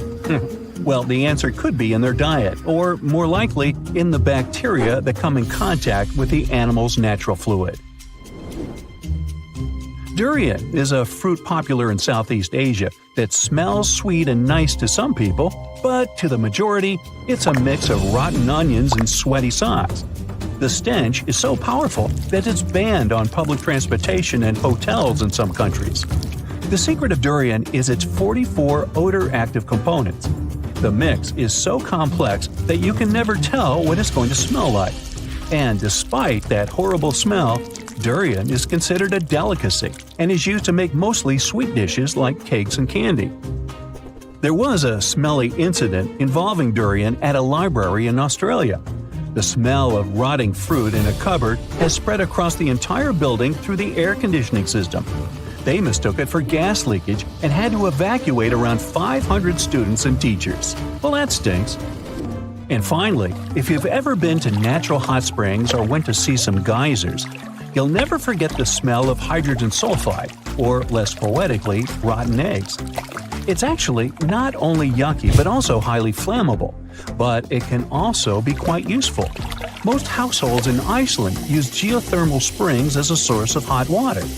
Although it doesn't smell fresh, it's perfectly safe to drink, and the smell doesn't stay on your body after you take a shower. So there. At 11:40 p.m., the Titanic made contact with an iceberg in the North Atlantic Ocean. Many artifacts were found and restored, like parts of the ship, jewelry, and dining plates, to name a few. It took approximately 3 hours for the ship to be completely submerged in the remote icy water. The night was cold and very much alive. The orchestra was playing music as they enchanted the guests on board. Everyone was excited to arrive in America. It was still considered an amazing feat for a ship to cross the Atlantic back in 1912. But as the day went ahead, there was an atmosphere of impending doom for the captain and his crew. No one else felt it, though. It seemed to them nothing could possibly go wrong, and this would just be another regular night. To them, the Titanic was unsinkable. The last thing on your mind when thinking about the Titanic is the mail crew. Yes, there were mailmen on board delivering mail to America. It may seem like a pretty mundane occupation, But there was a very tough test to pass in order to be accepted on board, and only a few top candidates would qualify, and those few would get shortlisted and accepted. John Starr March, an American, was one of these mailmen earning between $1,000 to $1,500 a year working on the Titanic. Back in 1912, this was considered to be a lot of money. They were not officially part of the ship's crew, since the mail crew was placed near the third-class quarters. But given their influence and resistance, they were eventually moved and given a private dining area. March got this job since he needed the money to support his family. He found a perfect way to earn some big bucks, working on a large ship traveling across the ocean. He was 51 at the time and came from New Jersey. Sadly, he was on board when the ship sank and didn't make it. But they recovered a pocket watch that gives us a little insight into what happened that fateful evening. It's a gold case engraved with filigree and had a caption saying it was made by the Elgin National Watch Company. On the surface, you'd think this would just make a pretty cool antique sitting over the fireplace, but there are some unusual details about it. There are obvious signs water seeped beneath the glass, and the black arms of the watch indicate the time to be exactly 1:27. It leaves us wondering why the clock stopped at this precise hour. What was the owner doing? The mail clerks were operating a fully functioning and efficient mail sorting facility on board the Titanic. This wasn't something you'd come by often on a cruise ship, since typical ocean liners use closed mail bags to transport the mail from one port to another. But the mail sorting facility on the Titanic allowed passengers to send out postcards whenever the ship docked in transit zones in Ireland and France. According to reports, people started heading back to their rooms at around 11 p.m., but some of them were still hanging around and enjoying their night. The 5 mailmen were celebrating a colleague's birthday in their separate dining room. 5 minutes before impact, crew members spotted the iceberg and rang the bell 3 times as a warning that something was ahead of the ship. They gave orders for the Titanic to move left, or, as they say in the biz, hard a starboard, to make the engines reverse. It was not enough to avoid the great impact. At 11:40 p.m., the Titanic struck the iceberg, and disaster erupted on the inside. Not just water seeping in and ultimately sinking the ship, but panic and chaos among the passengers and crew members. Captain Smith reached the deck and was informed that the Titanic had hit an iceberg. And at the same time, the mailroom began filling with water. We know that the 880-foot ship was completely submerged at around 2:20 a.m., with 706 survivors. The time between the impact and the sinking was really eventful. At midnight, they started getting the lifeboats ready for the passengers to evacuate. Orders were given for women and children to board the safety boats with some crewmen to guide and operate them. The problem was that the 20 safety boats available could only host 1,178 people out of the total of more than 2,200 passengers on board. March and his colleagues began sorting out the mail. There was chaos in directing and ordering around. With each second passing, icy cold water was filling the ship.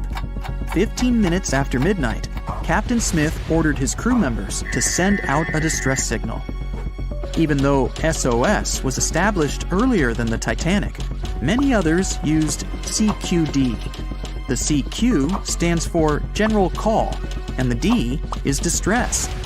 The Frankfurt was too far away to help, even though it was one of the first to respond. Even the Titanic's sister ship, the Olympic, responded, but it also was too far away. At 12:20 a.m., the Carpathia received the urgent message and redirected from its original course to help them out, even though they were 58 nautical miles away. Although this was some relieving news, the water kept seeping in at an alarming rate. It wasn't easy to keep everyone calm, knowing that the ship could be underwater in a matter of hours. At this point, many passengers were already on board the safety boats, waiting to descend into the water. The musicians on board began playing music for the ones still waiting. At first, they were playing in the first-class lounge, and then they moved to the deck. There's a debate on how long they were playing for and what song it was. none of the musicians made it out.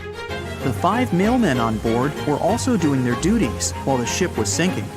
According to a ship officer, the mailroom was already covered in water above the ankles, and the mailmen were busy trying to save as much mail as they could. March was one of them. There were bags of mail floating around. They started with the registered mail. Witnesses of the Titanic sinking reported the mailmen were putting bags of mail on the deck to keep them from getting wet until help arrived. They also mentioned bags of mail were floating about in the freezing water. It wasn't until 12:45 a.m. when lifeboat number 7 on the left side of the ship was lowered onto the water. Even though it had room for roughly 65 people, only 27 people were inside. Many of the safety boats carried fewer passengers than their maximum capacity allowed. The crew were worried that the boats would capsize if so many people were on them. Some reports suggest that some people even refused to board the safety ships, sticking with the claim that the Titanic was unsinkable. At the same time, they fired up one of the 8 distress rockets in the air, but it didn't get them any help. At 12:55 a.m., the second and third safety boats were descended to the waters with 2 male passengers jumping on board.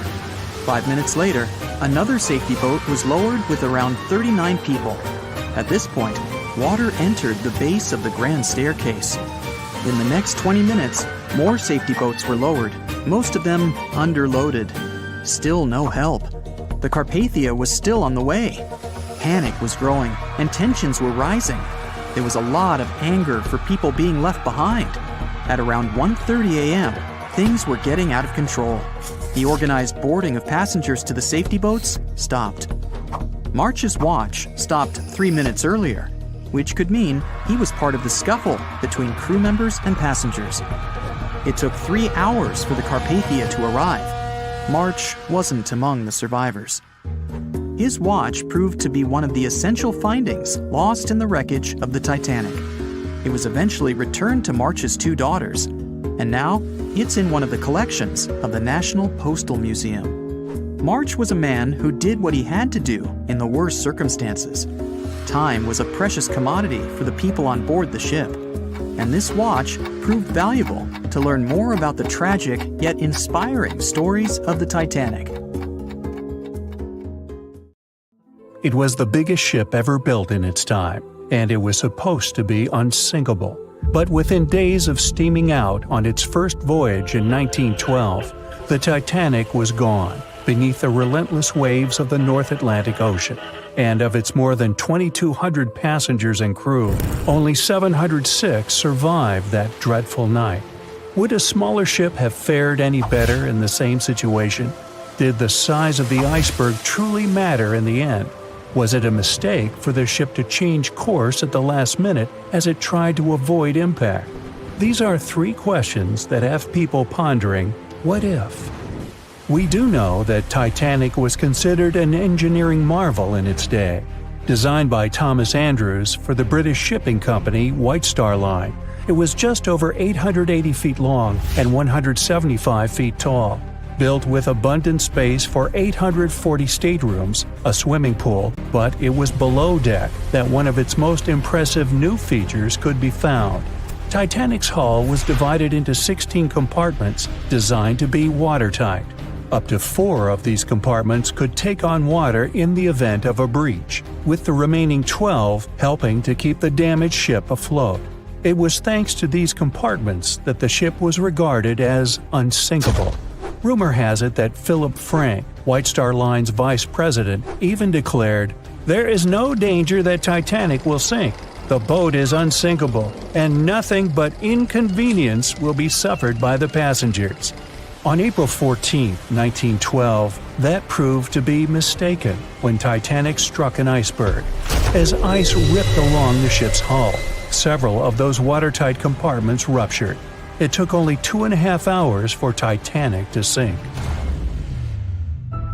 Did the size of the iceberg that hit Titanic seal its fate? Would a bigger or smaller iceberg have made any difference? Icebergs come in a wide variety of shapes and sizes. They are pieces of ice that have broken away from glaciers or ice shelves in the Arctic and Antarctic. and are now wandering across the ocean until they eventually melt. One of the tallest icebergs ever found would have easily dwarfed Titanic. Discovered in 1957, it was 550 feet high. That's close to the height of the Washington Monument. Imagine ramming into something that big. Smaller icebergs, though, can turn out just as dangerous. Some are the size of houses and called bergy bits. Others, closer to the size of a car, are called growlers. These can be much harder for ships and boats to locate, making them more difficult to avoid. And, though smaller, they can produce a lot of damage when hit. It's also critical to recall that icebergs are always bigger than they seem, with the majority of their mass lurking below the ocean surface. In fact, over 80% of an iceberg's volume is underwater. Most of its sharp, jagged edges cannot be seen. Roam too close, and you risk damaging your ship's hull. Because Titanic had little notice of its impending doom, a smaller iceberg, struck at the same angle, could still have been enough to bring that mighty ship down. Now, it's possible that had the iceberg been larger, it would have been spotted sooner. Titanic might have had time to alter course and avoid the impact. But missing that one iceberg would not have guaranteed Titanic's safety.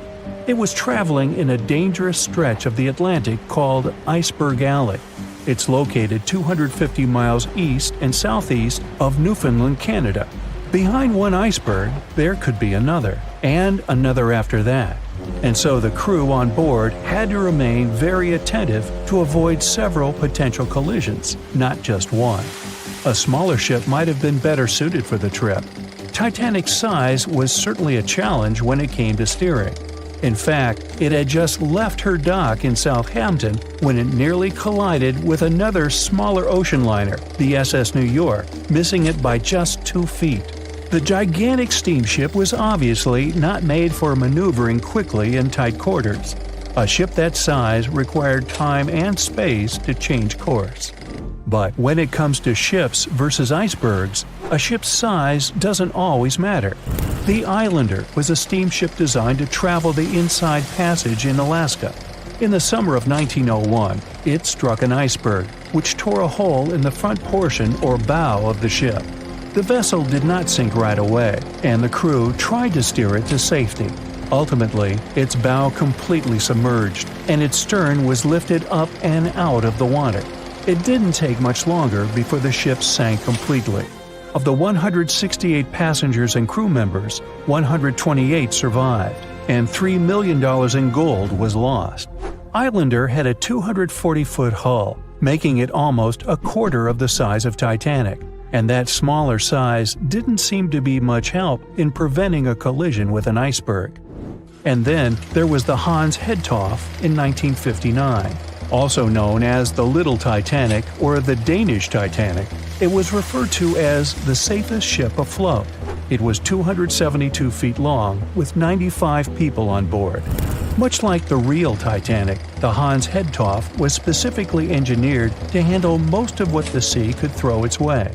Along with its double steel bottom, it also had an armored bow and 7 watertight compartments. How could such a ship sink? But it could, and it did. It was on its first voyage, returning to Copenhagen, when it ran into trouble. On January 30th, it hit an iceberg. An SOS was sent, but when the Johannes Cross arrived to help, the Hans Hedtoft was nowhere to be found. The only evidence of the ship's existence was a lifebelt that was washed ashore in Iceland 9 months later. Again, the ship's smaller size didn't work in its favor. A smaller size of Titanic wouldn't have guaranteed a safe voyage in 1912. The final what-if concerns the last-minute choice when the iceberg was spotted and the alarm sounded. First, Titanic could attempt a complete stop, but this wasn't an option as the ship needed a half a mile to come to a halt, and the iceberg was a mere 900 feet away. Second, the Titanic could attempt to avoid the iceberg by steering away from it. This is what the captain ordered, but the attempt was unsuccessful, resulting in a deep gash across the ship's hull. The final option? To hit the iceberg head-on. Would this have made any difference? The answer is an intriguing maybe. Some think a head-on collision would have saved Titanic. In this scenario, the collision would have limited the damage to the very front of the ship. Instead of the iceberg tearing through the hull and compromising several of the watertight compartments, only 4 of the compartments would have been breached. This meant the others could do their job of keeping Titanic afloat. The ship could be stuck, unable to move, but it would remain above water until help arrived. This would provide a ship like Carpathia enough time to reach the scene of the accident and bring the people on board to safety. One of the Titanic's designers, Edward Wilding, made a similar claim during an inquiry into the sinking. He argued that most people would have survived a head-on crash, and that Titanic itself would not have sunk. Others disagree, though. First, the special bulkheads on Titanic were designed specifically to protect the ship against collisions with other vessels, not with icebergs. These compartments would crumple upon impact, absorbing some of the force while the other ship absorbed the rest. Though the damage would still be extensive, the remaining bulkheads would keep the ship afloat.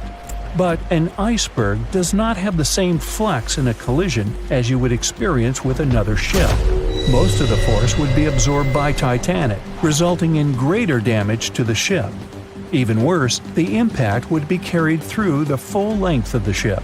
Rivets would burst, seams would tear, the compartments would quickly flood, and the ship would sink even faster, resulting in fewer survivors. In any case, as with most what-ifs, we'll never really know the answer. As tragic as Titanic's first and last voyage was, it did result in changes that helped make venturing out to sea much safer. Findings from hearings on the disaster led to the creation of the International Ice Patrol, or ICC, in 1914, an organization that tracks icebergs in the Atlantic and Arctic Oceans to ensure vessels in the area can avoid them. In the US and Britain, ships were obligated to carry enough lifeboats to accommodate every person aboard. Regular lifeboat drills were made mandatory. And finally, the bulkheads on ships were made higher to keep water out, and bottoms were stretched to create double hulls, helping make the compartments truly waterproof. There's no denying that Titanic was a terrible tragedy, but the lessons learned from that night to remember has helped prevent many more. "I'll never let go, Jack. I'll never let go," said Rose. Then she did let go, and the whole movie theater burst into tears. It happened when Titanic came out in 1997. Alright, who am I kidding? It's really hard not to cry when you watch this scene for the 10th, 20th, and 50th time almost 30 years later. But did this great love story happen in real life? Or did James Cameron just invent it for some good drama? As much as I don't want to disappoint you, Jack and Rose never fell in love on board the real Titanic. There was a real Jay Dawson on the luxurious ocean liner, but he was a crew member, and his full name was Joseph. The real-life inspiration for Rose was the American artist Beatrice Wood. James Cameron came across her biography while he was working on the first draft of the script and decided to bring her love for art and family background into the story. It doesn't mean that the movie is completely off when it comes to historical accuracy, though. The unsinkable ship that sank departed from Southampton, England to New York, and was 400 miles south of Newfoundland on April 14th when crew members noticed the iceberg. The contact with it lasted 37 seconds, precisely as long as the corresponding scene in the movie. Remember this guy, Thomas Andrews, who was wandering around with a small notebook and pencil? He was the real ship designer. Andrews was quite talented at what he did, and had worked on many successful projects before the Titanic. He would normally travel on the ships he designed during the maiden voyage to make sure everything was going smoothly. He boarded the Titanic as one of the first-class passengers and was taking notes all the time. After the unfortunate rendezvous with an iceberg, Andrews was seen inspecting the flooded parts of the ship with Captain Smith. According to his sad forecast, the Titanic would have gone down in about 2 hours. One of the stewards claimed that he had seen Thomas Andrews moments before the sinking. He chose not to leave the Titanic and didn't put on his life belt. No one had seen him ever since. Another memorable moment from the movie is a boy playing on one of the decks with his spinning top. This was an accurate recreation of a real photo that was taken on board the Titanic on April 11, 1912. The passengers in the photo are first-class passengers Frederick Spedden and his 6-year-old son Douglas. The family was going back home to America after traveling around Algeria. When the evacuation of passengers began, Spedden's nurse told him they were going to see the stars. They say he had successfully slept through the entire drama and woke up safe and sound in a lifeboat the following morning. His father had also survived the sinking. Sadly, an automobile accident took the life of Douglas just 3 years later. One of Titanic's most charismatic ladies, both on the screen and in real life, got her nickname Unsinkable Molly Brown for a good reason. Several witnesses remembered she was, indeed, trying to persuade others in her lifeboat to go back and save more lives, just like in that heartbreaking scene from the movie. When Carpathia came to the rescue of the surviving Titanic passengers, Margaret Brown was helping lower-class survivors and involved her fellow first-class passengers in the process. Once they all got on solid ground, Brown organized a survivors committee. She awarded the captain of the Carpathia for rescuing so many people and was really upset she hadn't been allowed to testify at the Titanic hearings because she was a woman. You won't see any fumes above the 4th pipe of the ship in the movie. It's not a technical mistake. The Titanic, indeed, had it only for more impressive looks and didn't really need that pipe. Back in 1911, the year before our hero's departure, large ships would mostly sail with 4 chimneys. They needed those to draw heat and fumes from their massive boilers. The Titanic was a real engineering gem that only needed 3 chimneys to function. So the 4th was added for balance. They thought the public would have been disappointed to only see 3 pipes on the greatest ship of all time. The movie had an impressive budget, $200 million, but even that wasn't enough to cover all the possible costs. Cameron knew they had to save some money, so they built the replica of the liner only on the starboard, which means the right side. They chose this side to make things look more realistic. The wind at the filming location was moving mostly from north to south, so with the fumes going out, it looked like the liner was actually moving through the ocean. But if you remember one of the first scenes with the Titanic departing from Southampton and people waving, you'll understand why the crew had a problem with it. The real ship was docked at the port, or left side, there. They found a brilliant solution and just flipped the scene horizontally to make it look real. The letters and buttons on costumes were reversed, and actors walked in the opposite direction for everything to be changed in post-production. One of the scenes I can't watch without tears is the elderly couple holding on to each other as they go down with the Titanic. The couple who inspired this heartbreaking episode were real people, some of the richest passengers of the not-so-unsinkable ship. They were Isidore and Ida Strauss, and they owned Macy's. When news of the disaster spread, they put on life jackets and ran to the decks along with others. Ida stepped onto the lifeboat, but Isidore refused to do so before all the ladies and little ones were there. Ida didn't want to leave her husband. She climbed out of the lifeboat and handed her mink coat to her maid, saying she would no longer need it. Isidore wrapped his arms around Ida, and they remained on the bridge of the ship until a huge wave swept them both into the sea. So the bed scene wasn't that accurate, and James Cameron later admitted he had taken some license as a director. You know this guy who was drinking from a flask next to the main characters as the ship was going down? His name was Charles Jogen from England, and he was in charge of 10 bakers, 2 confectioners, and a Vienna baker aboard. He was expecting to earn a real lump sum, and would have been one of the best-paid crew members if everything had gone well. The night the Iceberg hit, Jogen was off duty, taking a rest in his bunk. He immediately woke up and sent his bakers to deliver bread to lifeboats. He then returned to his room for a drink. Once he came back on the deck, he helped others get in his assigned lifeboat. There was no more room for Charles inside, so he ended up on the outside of the rails of the ship.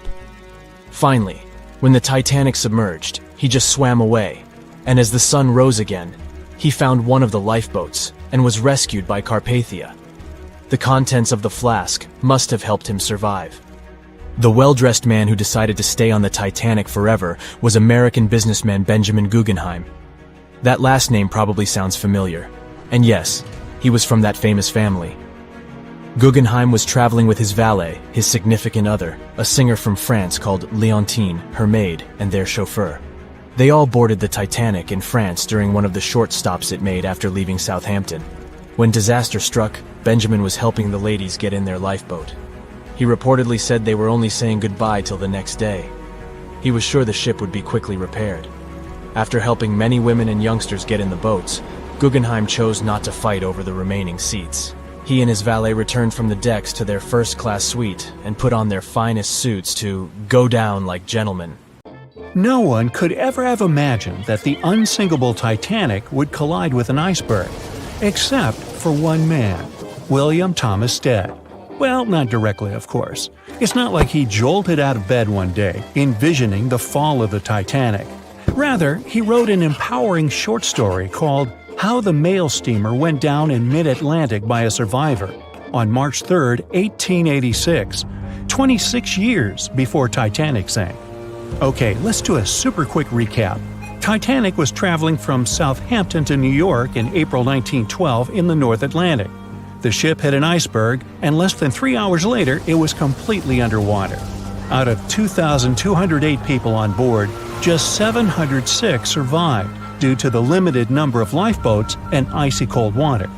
Another passenger ship, Carpathia, heard the distress call, picked up the survivors, and brought them safely to New York. The short story William Stead wrote was about Thomas, a British sailor, who got on a passenger liner bound for the U.S. At one point, the protagonist realized there weren't enough lifeboats for everyone on board the ship in case something happened. A couple of days later, heavy fog covered everything in sight. Luck was not on the liner's side, and it collided with a stray ship, just like Titanic struck an iceberg. Only 200 out of the 916 people made it safely to the U.S. The main character managed to survive by jumping into the water and climbing into one of the lifeboats. Now, you'd think that the story riled up everyone in the industry to add extra lifeboats on ships. But sadly, it received very little attention when it was published. Even more tragically, William Thomas Stead was on Titanic when it sank, and he didn't make it. The survivors who knew Stead mentioned that he had always been cheerful and had loved to chat during meals. He complimented the ship's design and how sturdy it was. Witnesses also talked about how he had been helpful when the ship had been sinking, having given his life jacket to someone else. He was a journalist by profession and was on his way to New York for a ceremony. One of his most important contributions to modern journalism was the use of illustrations in every newspaper article. He also introduced newspaper interviews, and they're still used to this day along with illustrations. But this story wasn't the only published work that predicted the disaster.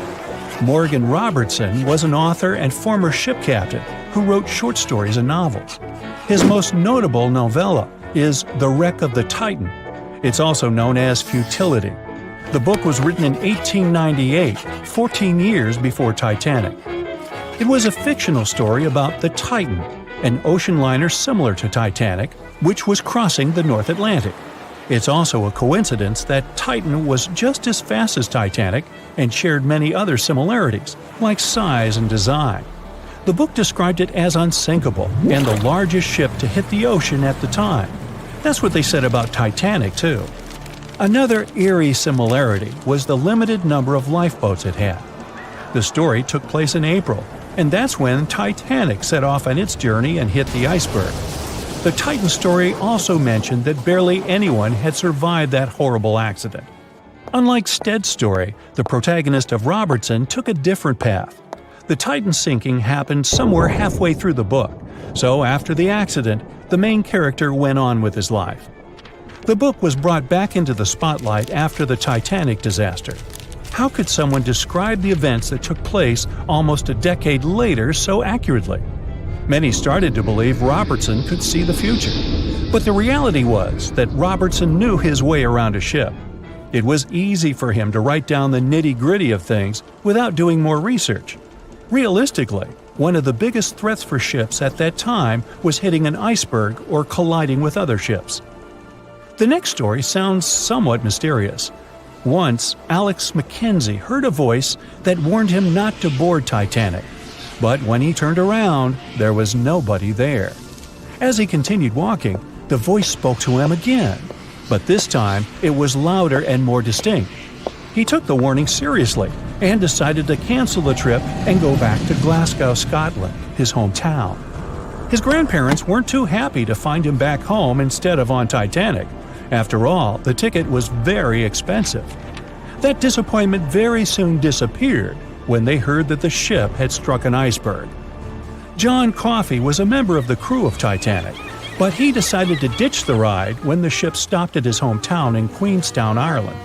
His inner voice told him to get off the liner, and he did. He was only 23 at the time, and for someone his age, it could be a major career boost and an opportunity to grow. Despite the horrible tragedy, the guy signed to work with the RMS Mauritania just months after the Titanic sinking. Talk about commitment. Some added info was revealed about what may have contributed to the fall of Titanic.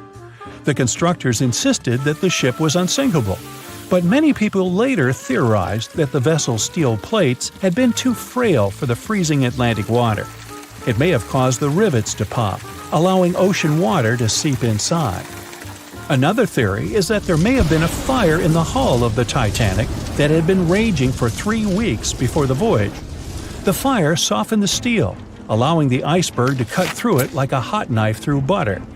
Some pictures before the ship set off on its journey show black marks on the hull, which could have been caused by fire. Either way, the iceberg would have caused significant damage in any case, no matter if there was a fire or not. Some people also blame those who designed the Titanic. The ship was built with large joints at the bottom, which probably snapped easily during the collision. Of course, these are all theories, but we know for a fact that the iceberg was the main character of this drama, and that the works of Stead and Robertson should have been taken seriously. Either way, this should be a lesson for the future, helping to prevent similar tragic accidents. By the way, ocean liners and passenger ships wouldn't exist if it hadn't been for Thomas Newcomen. In 1712, he invented a steam engine that was so strong it could produce enough energy to power a ship. And a century later, in 1819, the first steamship traveled across the Atlantic Ocean to Liverpool, UK. It only took the vessel 29 days to cross the ocean.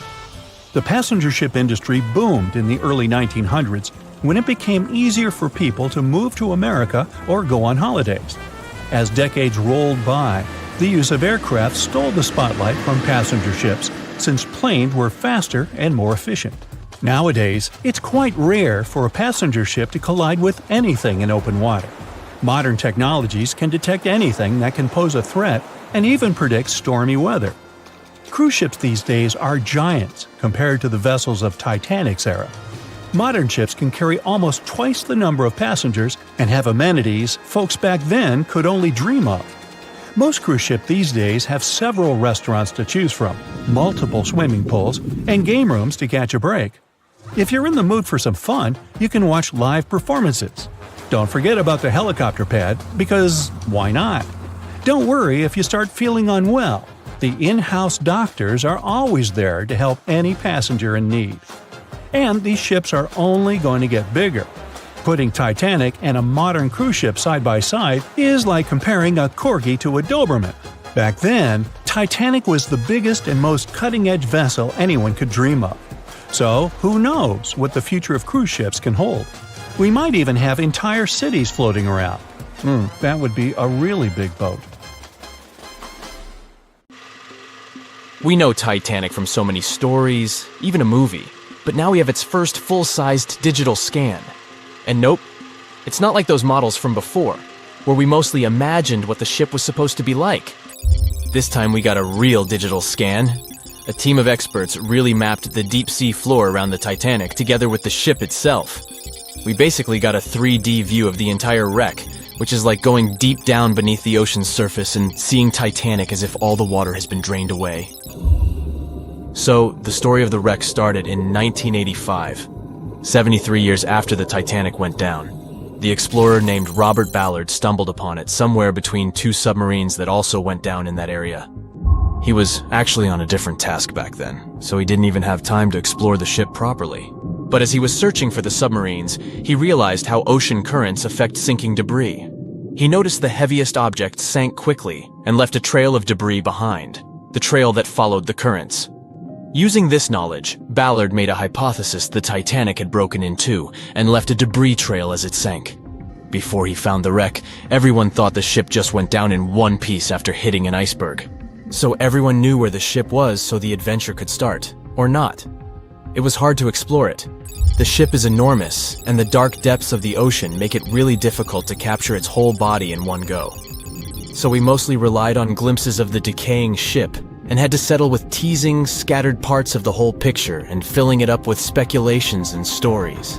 But in the summer of 2022, we finally got something different. A team of experts from Magellan Loaded, a company specializing in mapping the deep sea, teamed up with Atlantic Productions, who were making a documentary about the project. They embarked on a mission to capture the complete view of the Titanic. They used submersibles. Those are vehicles that go underwater, remotely controlled by a team of skilled explorers. These submersibles dove deep into the ocean. It wasn't an easy job. They spent over 200 hours collecting information about the entire length and breadth of the wreck. It was like a real-life treasure hunt.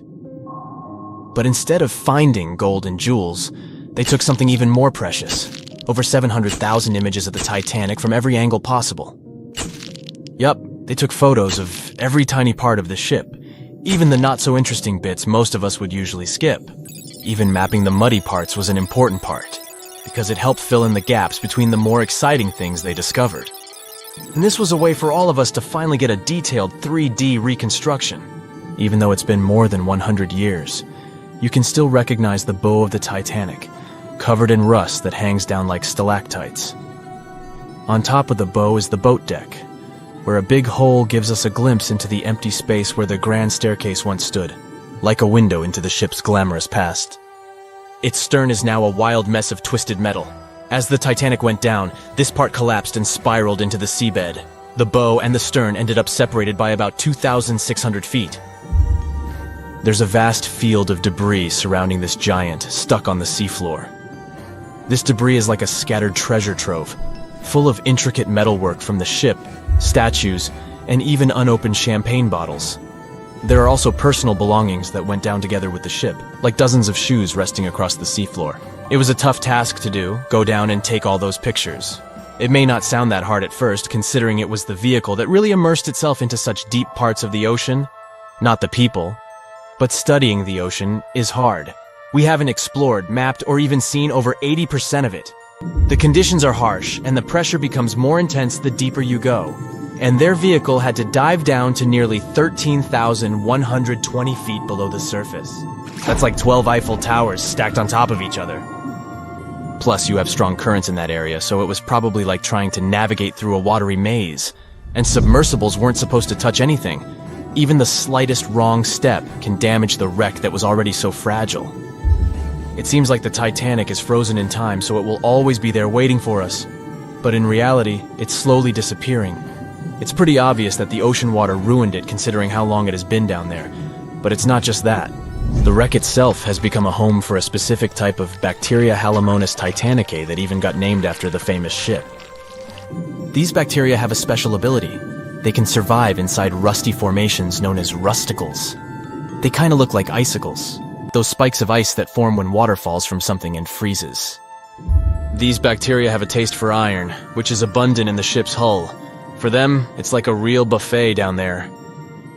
And as time goes by, these bacteria will keep eating away at the iron in the ship, bit by bit, until one day, the feast comes to an end and the whole ship is gone. It's like a slow but steady recycling process.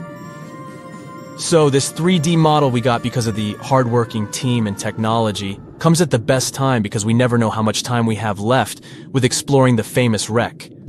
This time we might even understand the collision with the iceberg better. You know how movies always show the Titanic hitting the iceberg on its right side? Well, we can't even be certain about that. The scans could help us figure out if the ship actually grounded on the iceberg, like getting stuck on it. We can study the stern and analyze how the Titanic struck the seafloor. That will also help us understand what really happened during the sinking. Maybe we'll get a chance to discover if there was really a strong fire that sealed the fate of the Titanic.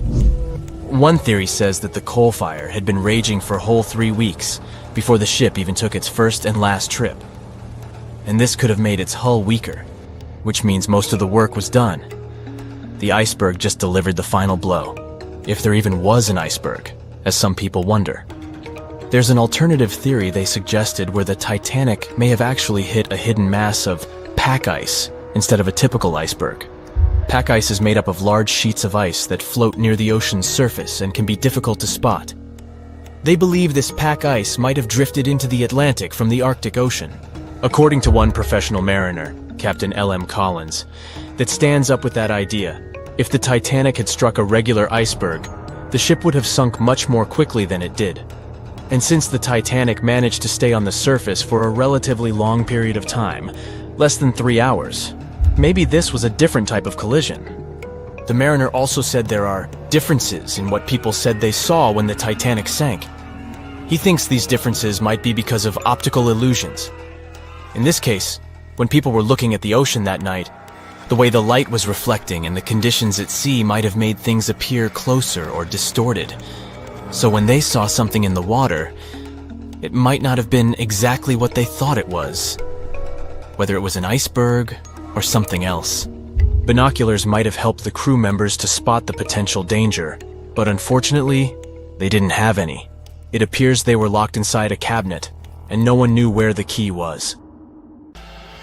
Everyone knows the story of the Titanic, but not many people know that Titanic had 2 sister ships, and that on the night of its sinking, one of them was rushing to help but didn't make it in time. Bad luck seemed to follow the trio of ships, but each one of them had glorious moments that live in the minds of those who sailed in them. Keep on watching to discover a story of awe, ingenuity, and ill fate.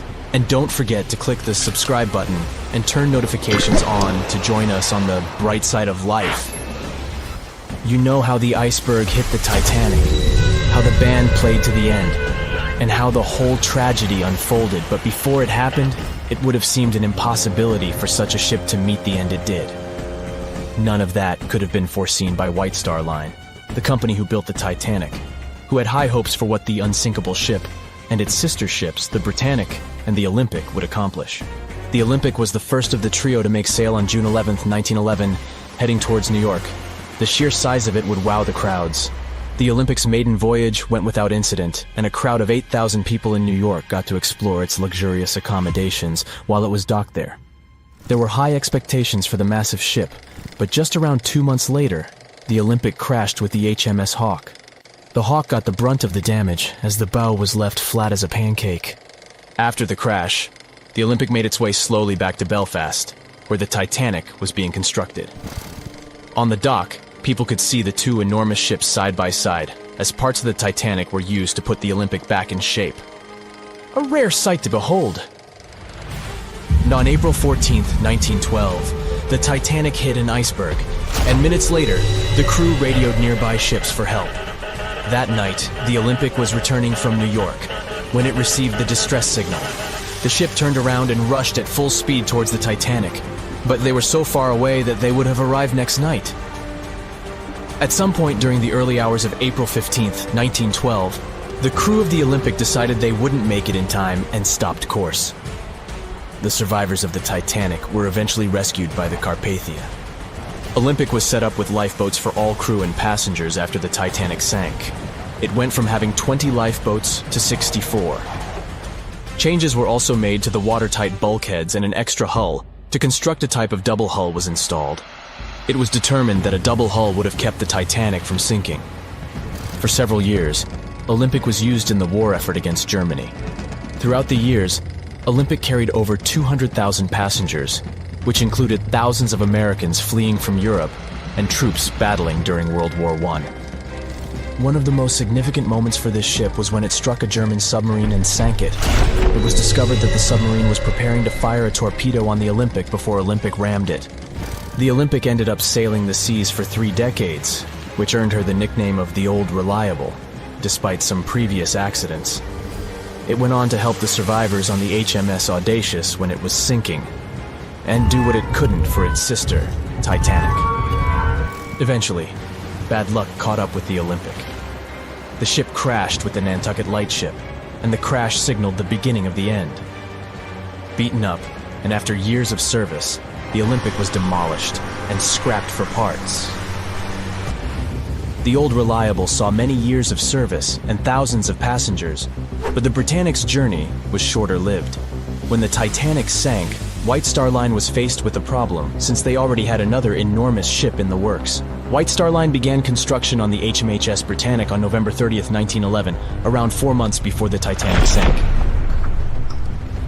Although the Britannic was the youngest of the trio of ships, having been constructed last, it was also the biggest.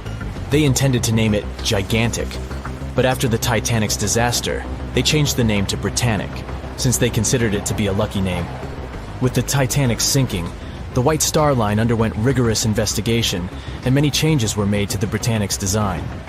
The Britannic looked very similar to the Titanic, and it had what was at the time the largest marine turbine in the world, able to reach faster speeds than the Olympic. With Titanic's fate fresh in their minds, everything possible was done to ensure the safety of this newer ship. The Britannic was eventually launched on February 26, 1914, almost 2 years after Titanic met its end. After the Titanic's disaster, the White Star Line wanted the Britannic to redeem their name. The Britannic was on its way to becoming a successful ship. It transported passengers for over a year and a half when the British government requisitioned it and turned it into a hospital ship during the beginning of World War I.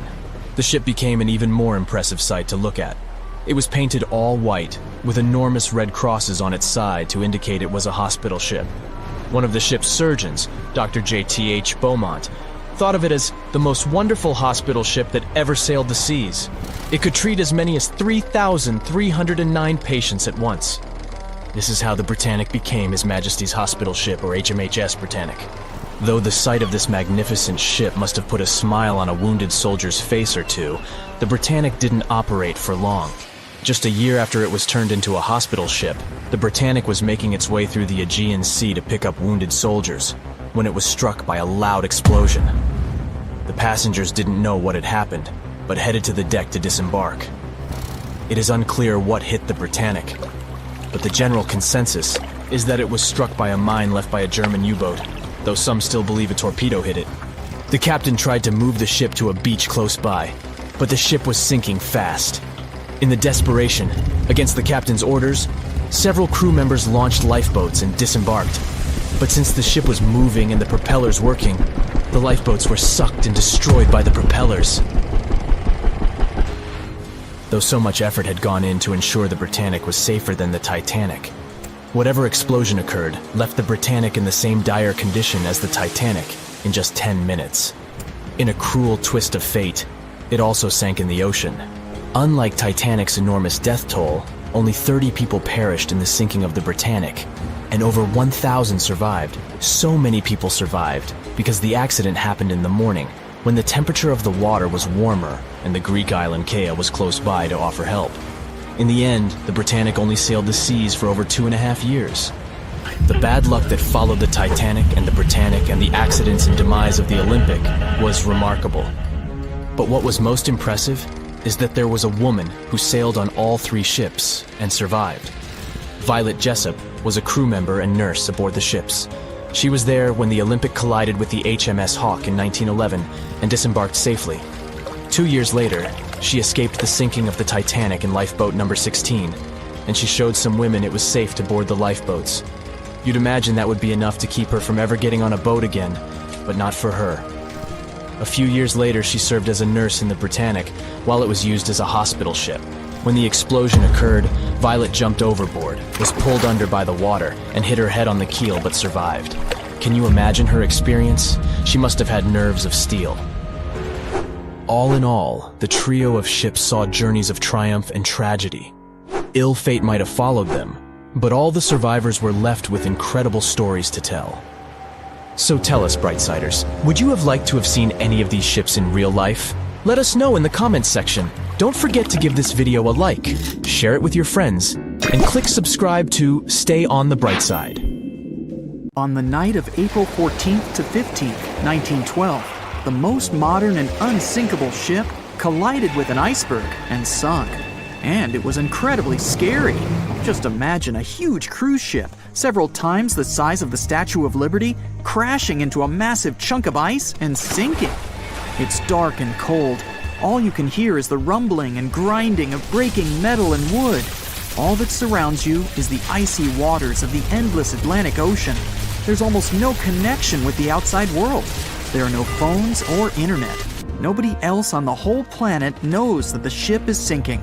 It's a real nightmare. But the most shocking thing is that the people who were on the Titanic that day didn't panic. They were calm, maybe a little worried, but there was no fear on their faces. To understand why they weren't afraid during one of the biggest disasters of the 20th century, you need to see what was going on through their eyes. So, you're a passenger on the infamous ocean liner. Your cabin is located on one of the top decks of the ship. You've just had a great time with your friends at dinner. Now musicians are playing a beautiful melody. Waiters are serving dessert. You go out onto the deck and enjoy the tranquility of the mighty ocean. At this moment, you feel an incredible sense of security and comfort. You're proud that you're one of the first people in the world to travel on the most high-tech ship on the planet. You go to bed in your cabin and wake up because a crew member gently knocks on your door and asks you to go to the deck. There's some kind of issue, but there's no reason to panic. No problem. You'll be happy to go out and take a look at the night sky. The moment when the ship collided with the iceberg felt like nothing more than a slight push, and some passengers didn't even hear it. They realized that something was wrong only when stewards knocked on their doors and asked them to go outside. You're on the deck. There are already a lot of people here. Everyone is more or less calm. Passengers are talking about what might have happened. Listening to the conversations around you, you figure out that the ship is supposedly sinking. The idea seems like nonsense to you, but even if it is true, all passengers will be evacuated in lifeboats anyway. At that time, people didn't know there were half as many rescue boats as needed. Passengers were sure that everyone would be saved. Evacuation begins. Women and children go first. No one panics or tries to get into a boat before it's their turn. All men behave gentlemanly and help crew members to evacuate women. One passenger wants to get into the boat with his wife, but it's not because he's afraid to stay on the Titanic. He's just worried. It seems to him that it's less safe in the boat than on the giant liner. He doesn't want to leave his wife alone, but the crew members explain the situation to him, and the man retreats without any resistance. They begin to launch flares into the air. No one pays any attention to this. Everyone thinks this is a standard procedure for a ship breakdown. If there had been many experienced travelers on board, they would have understood the flares were fired because the ship was in distress. Perhaps then, people would have started panicking, but most of the passengers simply didn't notice it.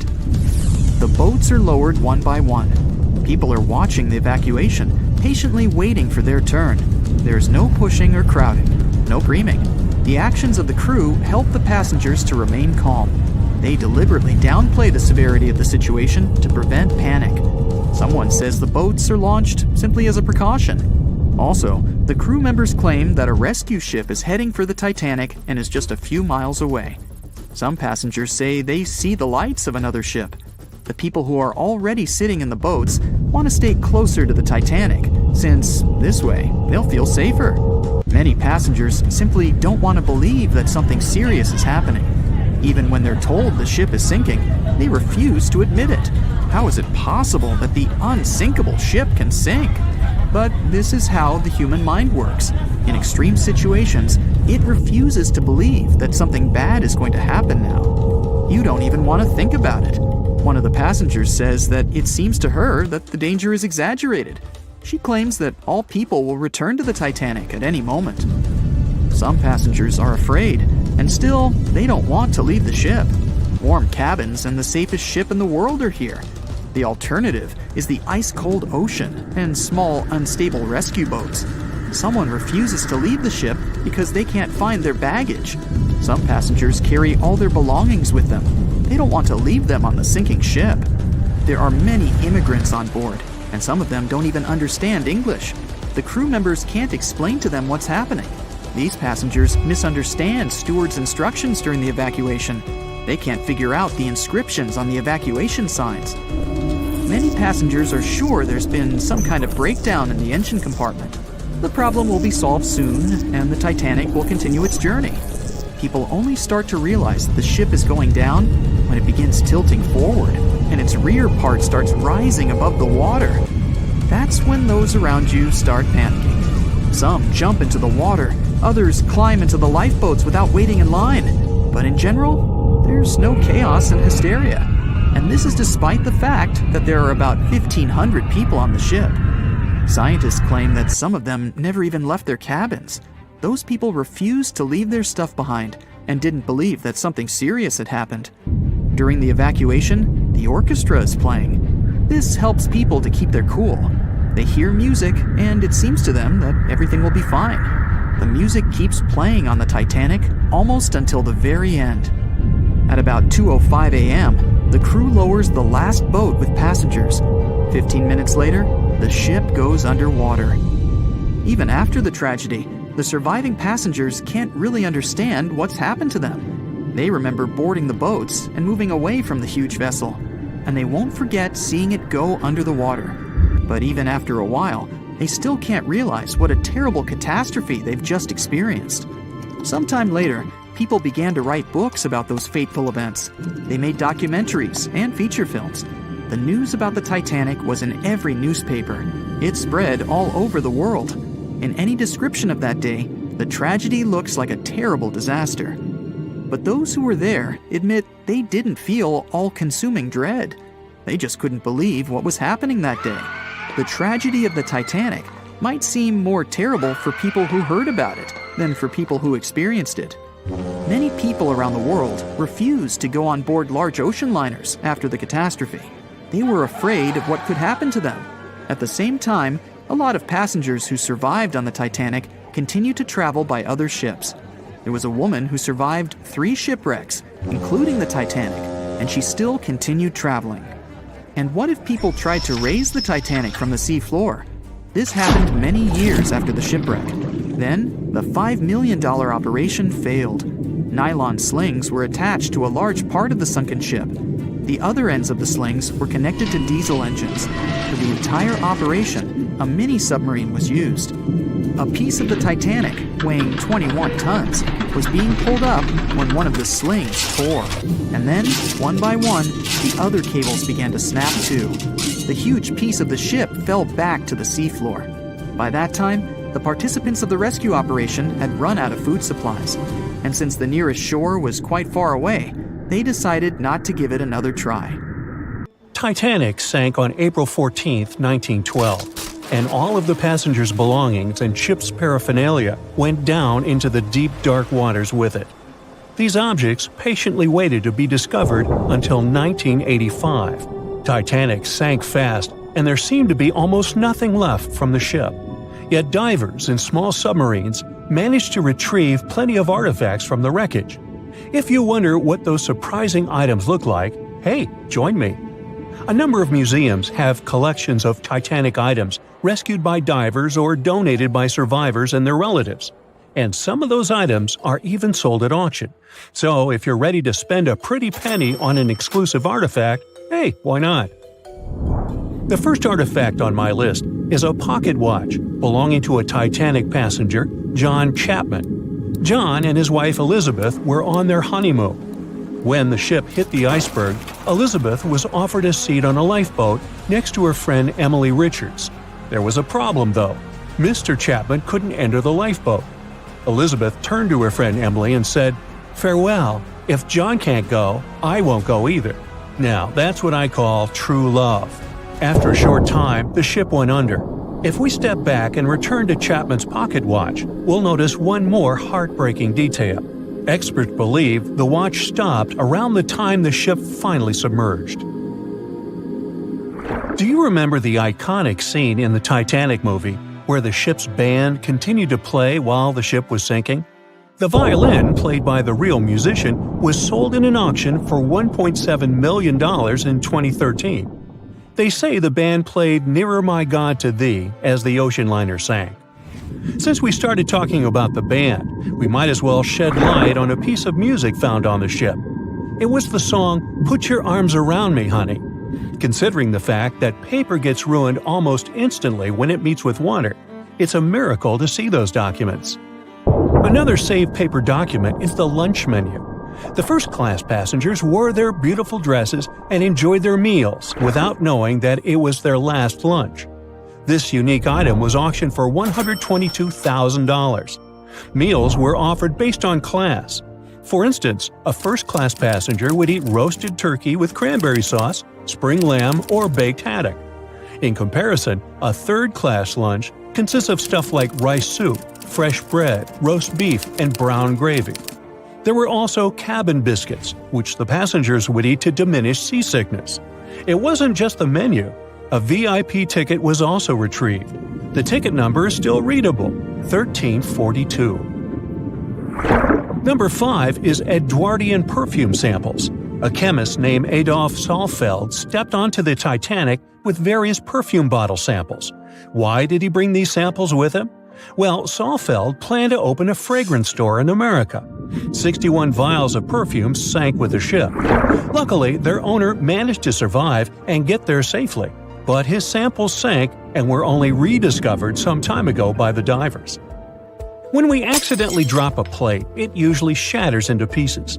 Now, there's a question. Do you think an unbroken plate can be recovered from Titanic? The answer is yes. Original White Star tableware is proof.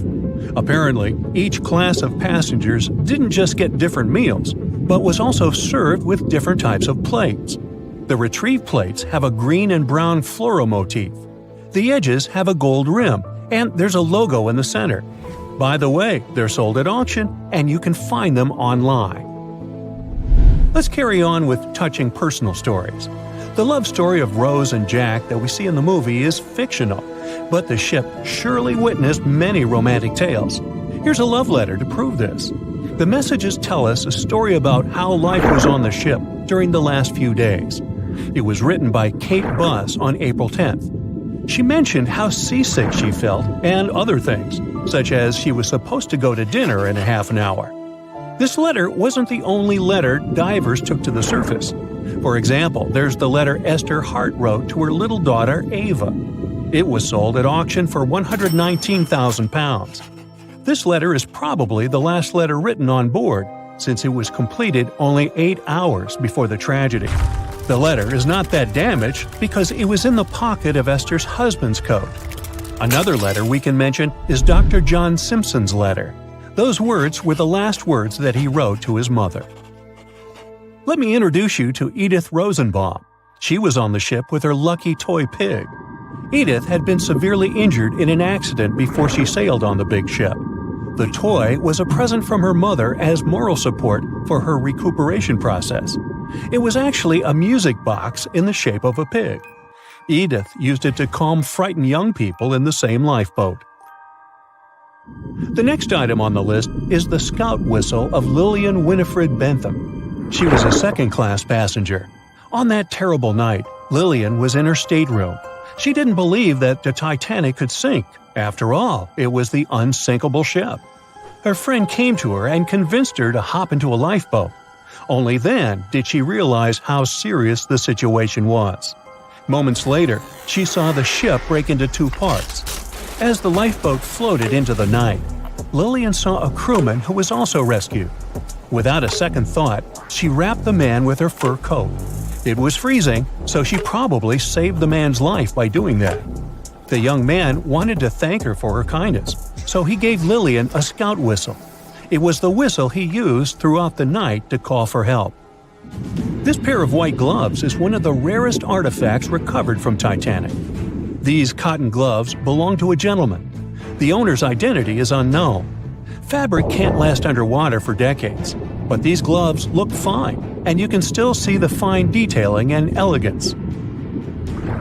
An alarm bell has also been found. Yes, that's the famous bell, the one that rang to warn people about the iceberg. Frederick Fleet and Reginald Lee were on lookout duty the night of the accident. Both of them survived. Fleet was the one who saw the iceberg before the ship struck it. What's ironic is that Fleet and Lee didn't have access to binoculars. They were stored in a locker in the crow's nest, but the key to the locker was in the pocket of a crew member who was reassigned to another ship at the last minute and didn't leave the key. They could have seen the iceberg sooner if they had had pairs of binoculars. If they had had it, the Titanic could have gotten out of the way. Divers discovered not just belongings of passengers or the crew, but also pieces belonging to the ship itself. Our next artifact is the Grand Staircase. Some parts of this iconic structure are recovered from the wreck. Turns out that this staircase became a meeting spot among first-class passengers. If they wanted to visit the Turkish baths for a spa day or eat dinner, they met at the staircase and went together. This staircase was a sign of how luxurious some parts of Titanic were. Another miraculously saved object that belongs to the ship is its plan. It was one of the most expensive artifacts sold at auction. The plan is around 30 feet wide. What else? The logometer was also discovered. It's a device used to check the sailing speed of the ship and the distance it covers. The experts say that from the start at noon on April 14th, the device logged 268 nautical miles. And there's more. A giant chunk of hull, known as the Big Piece, was also found. This fellow weighs 15 tons. The larger portholes were for the cabins, and the smaller ones were for the restrooms. This piece was found in 1994, but it was in 1998 when it was successfully taken out. After all these years spent underwater, it was swarming with sea life. Still surprisingly, the portholes still had glass. Now, let's assume you were a diver and you could only take out one of these objects. Which one would you pick?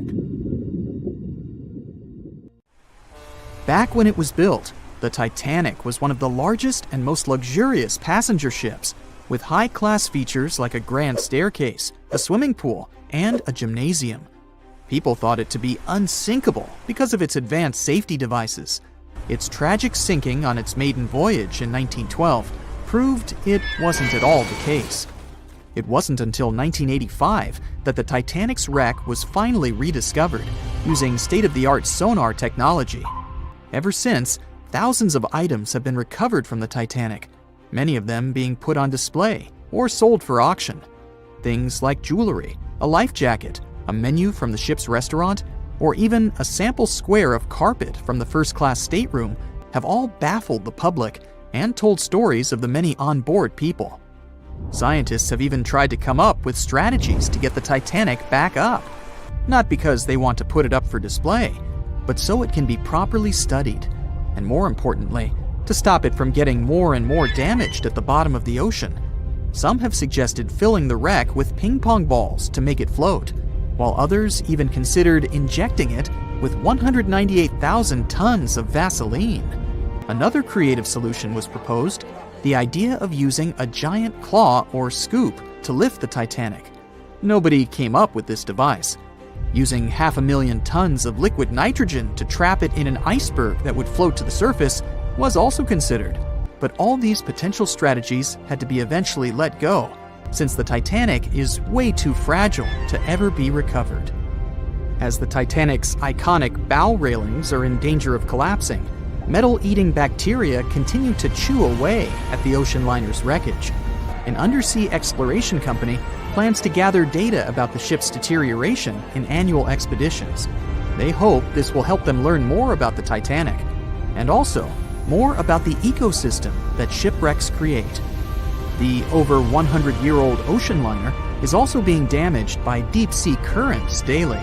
Some experts predict that the ship could disappear in a few decades due to holes in its hull. The deck that passengers crowded on as the ship sank has caved in. The gymnasium near the Grand Staircase has also fallen in, and a 2019 expedition found that the captain's bathtub, which became visible after the outer wall of the captain's cabin fell away, is no longer there. Those annual expeditions also gather data about the creatures living at the site, including crabs and corals. Surprisingly, many species have only been seen there at the Titanic wreck, so scientists are curious to find out more about them. The most famous out of all these creatures is the Halomonas titanicae. It's a bacteria, and it was discovered on the wreckage of the Titanic. What's interesting about this creature is that it's able to thrive in extremely salty environments. It's also been resistant to several antibiotics, unlike other types of bacteria. It's probably because of this superbacteria that the deterioration of the ship's iron hull happened so fast. The expedition will also look at the debris field and its artifacts. On the site, there are still traces of little personal items like clothes and luggage. One of the most interesting stories about Titanic artifacts is that of the passengers' shoes. Most of the Titanic items that have been lost at sea deteriorated or disappeared completely. But not the shoes. They seem to be able to resist the harsh conditions. On top of that, the leather in most shoes is perfectly preserved, probably because of tannin, a substance used in the tanning process of leather. It helped the shoes resist the damaging bacteria found underwater. All this exploring might have gotten you all excited. If that's the case, I have some good news to share.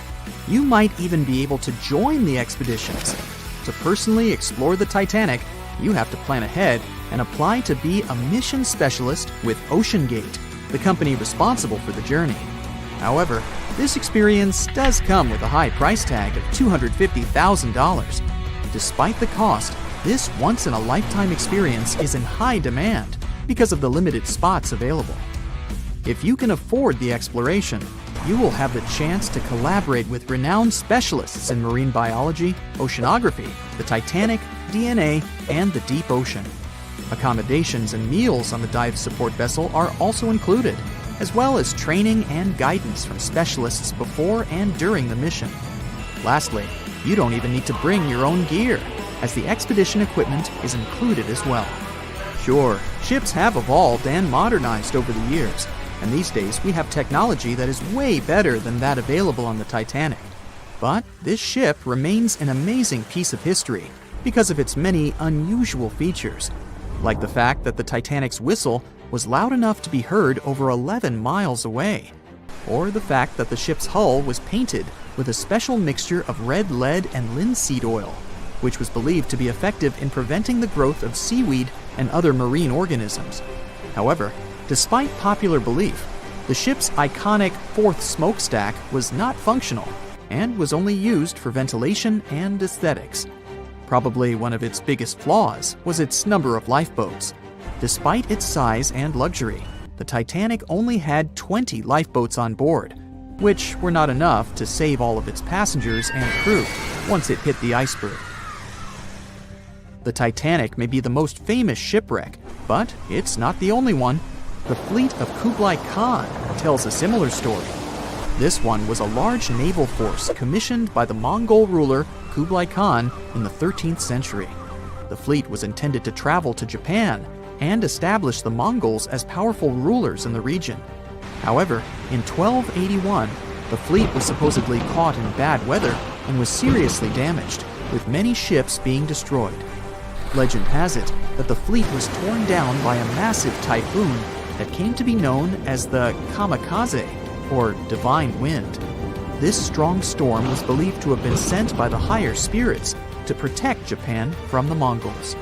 The truth about its disappearance remains a mystery to this day. However, the wreckage of the fleet, or parts of it, appears to have been discovered in the 1980s by Asian archaeologists. They dug across the site and studied the remains of the ships at a location near Imari Bay. The shipwreck is, to this day, considered to be an important archaeological discovery. That's because it informed us how well prepared the Mongols were back in the day in terms of their ships. Another tragic story is that of the RMS Empress of Ireland. This was a British passenger ship that operated until May of 1914. This is when the ship was sailing from Quebec City to Liverpool, but it ran into the Norwegian collier SS Storstad in the fog off the coast of Rimouski, Quebec. The collision caused a large hole in the side of the Empress of Ireland, and the ship began to quickly take on water and sink. The crew and passengers were caught off guard, and many were unable to evacuate in time. In total, 1,012 people were lost in the disaster, making it one of the worst maritime collisions in Canadian history. Rescue efforts were hampered by poor visibility and the fact that many of the lifeboats were damaged or unusable. Only 465 people survived the sinking, and many of them were rescued by the Storstad, which had remained in the area despite its damage. The sinking of the Empress of Ireland was a national tragedy in Canada, and it led to changes in maritime safety regulations and the establishment of a Coast Guard.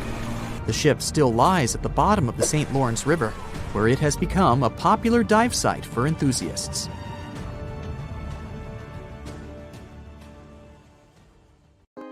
On April 10th, 1912, the RMS Titanic set sail from England.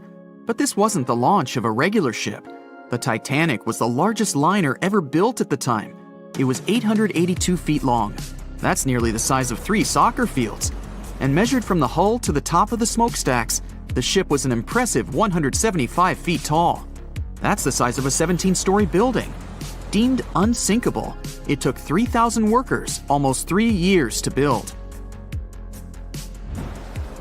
But a mere 4 days into its very first voyage, at 11:40 p.m., the ship collided with an iceberg and was lost beneath the waves of the Atlantic Ocean. It took the liner only 2 hours and 40 minutes to sink. And of more than 2,200 passengers and crew members on board, only 706 survived.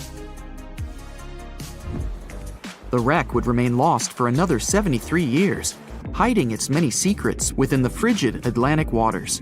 And if it wasn't for a man whose whole life had been devoted to exploring the sea, the giant ship might have remained lost for a lot longer. That man was Robert Ballard. As a child, Ballard was obsessed with the ocean. This fascination started when he was just 12 years old. That's when he watched a film adaptation of Jules Verne's science fiction novel 20,000 Leagues Under the Sea. It had everything to spark a young person's imagination, from adventure and strange creatures to a powerful underwater vehicle called the Nautilus. It could travel anywhere in the world you wanted to go. From that moment, life on dry land was no longer in Ballard's future. When he was 23, he was assigned to the Deep Submergence Group. There, he helped develop techniques to search the ocean floor. His biggest accomplishment was the creation of Alvin. It was a small, easy-to-maneuver submarine that could carry 3 people. It also featured an external mechanical arm designed to gather underwater samples while the crew remained safe and dry inside. Alvin the submarine quickly proved useful for a variety of tasks. For example, once it was used to track down an aircraft that had crashed into the sea. But the vessel experienced a series of setbacks. In one case, it was attacked by a swordfish, which caused the submarine to resurface quickly. The swordfish, still stuck in the outer skin of the submarine, became that night's dinner. And in October 1968, the submarine was being lowered into the water when the cables holding it snapped, sending it careening into the ocean, along with 3 crew members on board. And because the small vessel was still open, it immediately filled with water and quickly began to sink. Luckily, the crew managed to escape, but Alvin was gone. Bad weather hampered multiple attempts to recover the vessel. It wasn't until the following year that it was finally returned to the surface. In time, Alvin would be improved. Its hull would be strengthened by titanium, giving it a higher depth rating, thus making it even better suited for ocean exploration. The specialized submarine would come in handy in many of Ballard's 100-plus expeditions. The man was one of the first to explore an underwater mountain chain called the Mid-Atlantic Ridge in the Atlantic Ocean. And when he found thermal vents in the Galapagos Rift in the late 70s, he also helped discover and document the process of chemosynthesis. That's a complicated chemical synthesis of food energy by bacteria. But his biggest discovery was still to come. Ballard claimed he'd never been a Titanic fanatic, but he eventually became obsessed with finding the ship after watching other explorers try and fail. As he said, Titanic was clearly the big Mount Everest at the time. Many others had tried, many that I thought would have succeeded, or should have succeeded, but didn't. Ballard began thinking about finding the ship as early as 1973, and 4 years later, he actually made an attempt. He used the deep-sea salvage vessel Sea Probe, which was a drill ship equipped with cameras and sonar. But he was forced to give up when the drilling pipe broke. It just wasn't his time. In the early 80s, a Texas oil man named Jack Grimm tried to find the wreck on 3 different occasions. Once, Grimm was actually right over the Titanic, but his equipment failed to detect it. That's what we call extreme bad luck. Ballard was just biding his time. He needed a plan and some help. The first issue was getting down to the bottom of the Atlantic. The furthest down he had ever traveled before was 20,000 feet, and this trip took him 3 hours, and that didn't include the way back up. Ballard knew he could use Alvin, already enhanced with a titanium hull to withstand the pressure of the ocean. But he also needed something that didn't require him to actually go down with it. An unpiloted remote-controlled submarine would be ideal. But first, he would have to create one. He reached out to the authorities, hoping they would provide funding for his project. And though officials had no interest in the Titanic, they were willing to help. But there was a catch. Ballard had to first focus on tracking down 2 submarines, the Thresher and the Scorpion, which had sunk to the bottom of the Atlantic Ocean in the 1960s. The authorities were hoping to study them to find out why they had sunk in the first place. They also wanted to know if they could be recovered or if it was safe to leave them on the ocean floor. Only when he had successfully completed this task would he be free to use any remaining time on his contract to find the Titanic. With no other options for funding, Ballard took the offer. He got to work. First, he created 2 new devices. Argo was an unpiloted deep-towed undersea video camera sled. It was designed to take photos and record videos from a series of cameras mounted on it. It could work at depths of up to 20,000 feet, and it could also explore nearly 98% of the ocean floor. Argo was supposed to be tethered to a boat. As the boat moved, Argo would be pulled behind, floating just above the ocean floor. The camera would then transmit images to the surface. The second device was a small robotic vehicle called Jason Jr. It was also controlled remotely, which allowed the crew inside a submarine, like Alvin, to get closer to and photograph underwater objects. Ballard was now ready. He knew he had to find those submarines quickly, and it didn't take him long. Much to his relief, the search was relatively simple, and he was able to fulfill his obligations with 12 days to spare. With almost 2 weeks to devote to finding the Titanic, he set out to explore the ocean. He focused the search close to Newfoundland, Canada, pulling Argo along the ocean floor and reviewing the images it collected. And after a few days of nothing, they eventually found riveted hull plates and a boiler. Could this be it? The next day, a ship's large bow was revealed. On September 1st, 1985, Ballard and his fellow crew members realized they had finally found the infamous ship. The discovery resulted in a mix of emotions. Ballard was excited to be the first to find the Titanic's final resting place, but he was also overwhelmed by the sense of grief for those who had suffered when the ship had gone down. Over the next 4 days, the crew explored the wreck. They found the crow's nest, from where the iceberg had first been spotted. Plus, there was finally evidence of how the massive ship had split in 2 before sinking, with both halves of the ship found. There was furniture and dinnerware, and sadly, several leather shoes of those who hadn't made it to safety were scattered about the ocean floor. Ballard succeeded where others had failed and became an instant celebrity around the world. You'd think that locating the Titanic would be enough for one man, but not for Ballard. In 2019, he took on the challenge of solving another mystery, the disappearance of Amelia Earhart. Earhart had attempted to be the first woman to fly around the world. Unfortunately, she disappeared somewhere over the Pacific Ocean in 1937. She and her plane were never found. Ballard hoped that his luck with the Titanic would help with finding where Earhart had gone down, but his expedition failed to find anything. And though Robert Ballard has found more shipwrecks than anybody else, it's only the tip of the iceberg. It's estimated that there are over 3 million shipwrecks in the ocean, and Ballard has only located 100 of them. Now, in his late 70s, the man is hoping to encourage young people to continue his work of exploring the ocean and its many mysteries. In 1989, he started the Jason Learning Project to inspire grade school students to pursue science, technology, engineering, and math.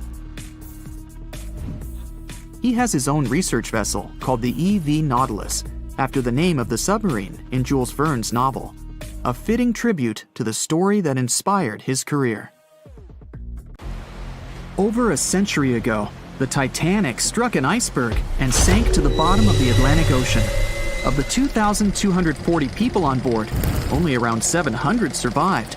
Since then, the tragedy has been the subject of endless movies, documentaries, and books. And though we've learned a lot about the ship and many of the people on board, we hardly know anything about the iceberg responsible for the catastrophe, especially anything concerning its size. But maybe we can find some clues. The Titanic was constructed by the White Star Line as part of its new fleet of passenger liners. At the time, it was the largest ship ever built, and it lived up to its name.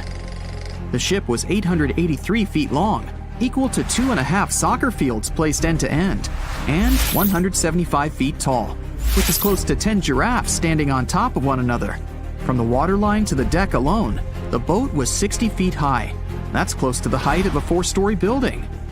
The Titanic was big enough to have veranda cafes, a restaurant, a reading and writing room, a Turkish bath, a gym, and squash courts. There was even space for a swimming pool.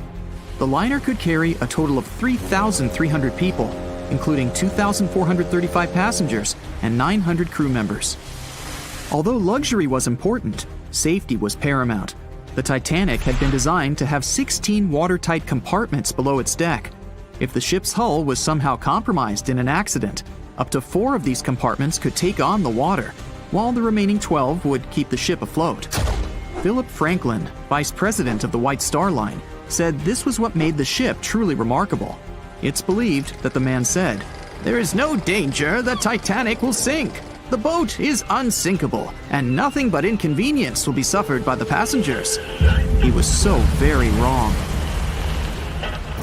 The ship left England for its first and last voyage on April 10, 1912. And all it took was a single iceberg to bring that mighty vessel down. Icebergs are fascinating. They are formed during a process called calving, when large chunks of freshwater ice break free from glaciers and float away into open water. They eventually melt away and disappear. In the northern hemisphere, the majority of these icebergs come from Greenland. In the south, they come from Antarctica. What you see on top of the water is only a small portion of an iceberg. This is just the tip. Most of it, up to 90%, is hidden under the water. Only when you examine pictures of the entire thing can you truly appreciate how massive icebergs are. It's the part of the iceberg you can't see that is often the most dangerous. Beneath the waves, it can have jagged edges in random places. A ship can easily get too close without realizing it, resulting in serious damage to the bottom of the boat. And it's not just big icebergs you have to watch out for. Smaller ones, which are more difficult to spot, can prove to be just as dangerous. A growler, for example, is under 7 feet long, with just a bit more than 3 feet showing above the water. And a slightly larger bergy bit is less than 15 feet in size. The dangers of icebergs were well known when the Titanic set sail. In 1901, the Islander was traveling through the inside passage to Alaska. It collided with an iceberg and sank immediately. Luckily, 138 of the 178 people on board made it to safety. Back then, there wasn't any special equipment for detecting icebergs. The best tool was your eyes. From a special vantage point above the ship called the crow's nest, 2 members of the crew had to stare out over the ocean and watch for potential hazards. The crow's nest was located at the front of the ship, 49 feet above the deck. It was attached to the mast. From this height, a person had a good view of the ocean. If they saw anything suspicious, they could ring a large bell to sound the alarm. After that, they could call from a special telephone to warn the captain of any danger. But imagine what a horrible job this would have been, especially on the night the Titanic sank. The crow's nest wasn't a warm and cozy room surrounded by windows. Instead, it was a large open tub exposed to the elements. On April 14, 1912, the air temperature was around 39 degrees Fahrenheit, which is close to freezing. With the ship moving at about 23 knots, more than 26 miles per hour, the sailors must have felt that frigid cold air pressing against any exposed skin. The only good thing about the job was that the shift only lasted 2 hours. Frederick Fleet was the sailor who actually spotted the iceberg that sank the Titanic. He was up in the crow's nest, working with Reginald Lee at the time. Fleet kept track of the left side of the ship, while Lee scanned the right. It was 10 p.m. when the two men started their shift. They had already been warned about the possibility of ice. But when you're cold and it's dark, it might feel like an impossible task. Even worse, the two men didn't even have binoculars to make the job any easier. Fleet would later insist that having binoculars would have prevented the tragedy. With about 20 minutes remaining on the job, the sailors noticed the iceberg. Fleet rang the bell, once, twice, and again. He then called up to the bridge to inform the crew. At first, the call seemed to come in the nick of time. The ship's engines reversed, and the massive ocean liner managed to turn. It wasn't enough to miss the iceberg, though. Ice showered down onto the ship's deck. The iceberg tore through the hull, and water flooded in. 2 hours and 40 minutes later, the Titanic was gone. And here we have clue number 1. The iceberg was big enough to be spotted with the unaided eye in the dark of the night without any binoculars. It was also tall enough for bits of ice to fall down onto the ship's deck.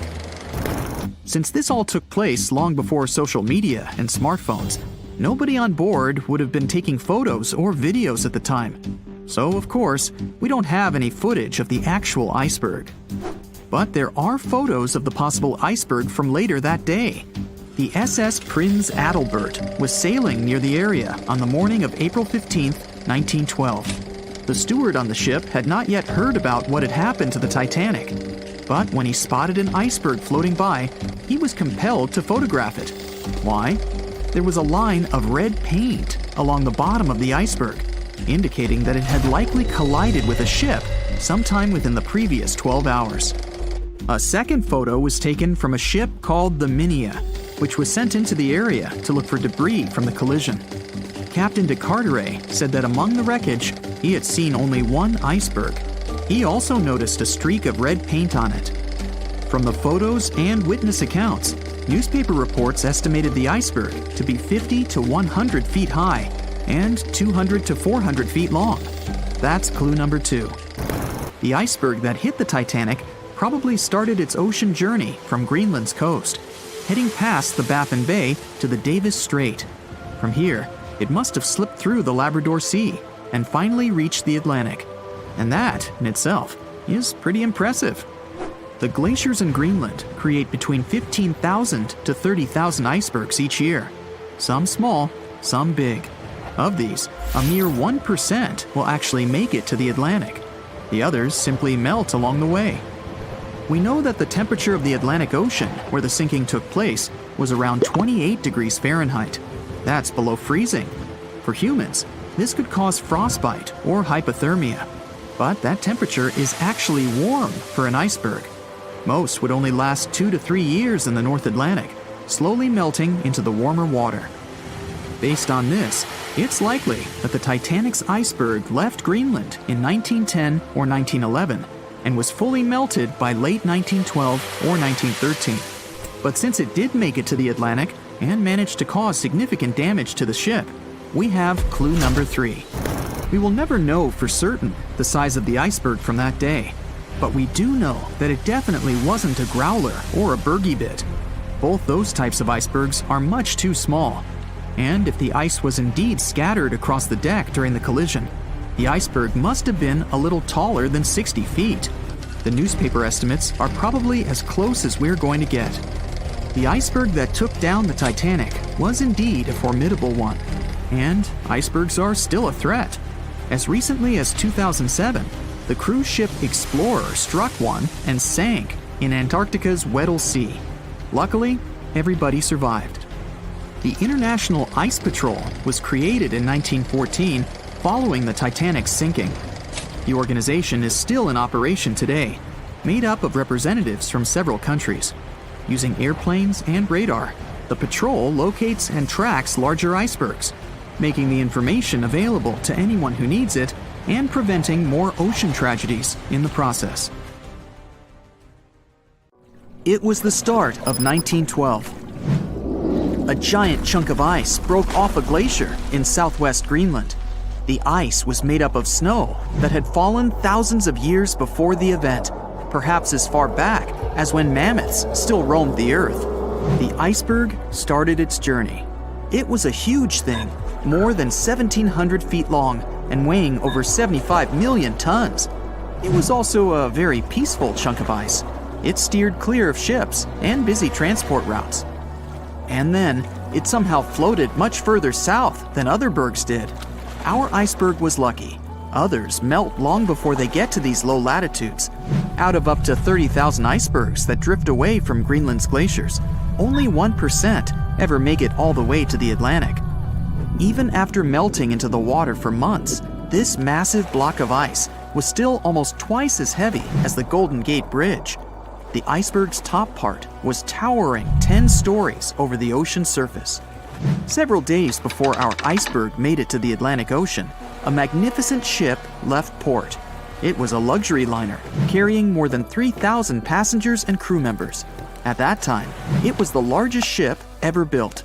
It was the Titanic. The collisions happened on April 14th, when the ship was in the North Atlantic, 370 miles away from Newfoundland. Unable to divert its course, the ship ruptured at least 5 of its hull compartments. They started to fill with water at an alarming speed. The Titanic's compartments weren't capped at the top. That's why the water spilled over and started to flood each succeeding one. The front of the ship began to sink, causing the back part to lift vertically into the air. And then, with a deafening roar, the liner broke in half. The rest is history. But what happened to the iceberg after that?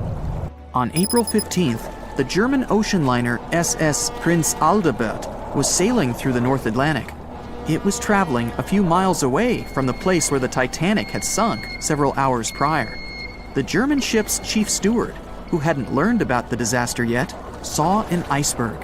What drew his attention was a large streak of red paint going along the iceberg's base. Surprised, the man took a photo of his discovery. He thought the paint meant a ship had hit the iceberg within the past 12 hours.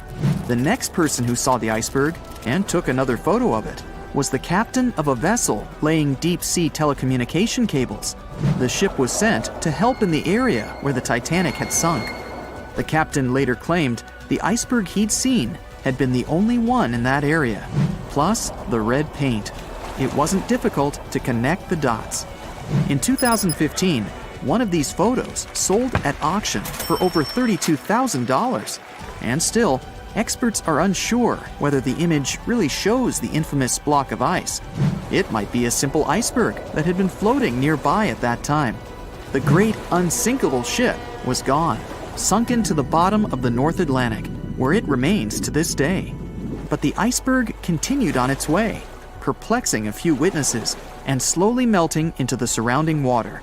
It would vanish completely before the end of the year.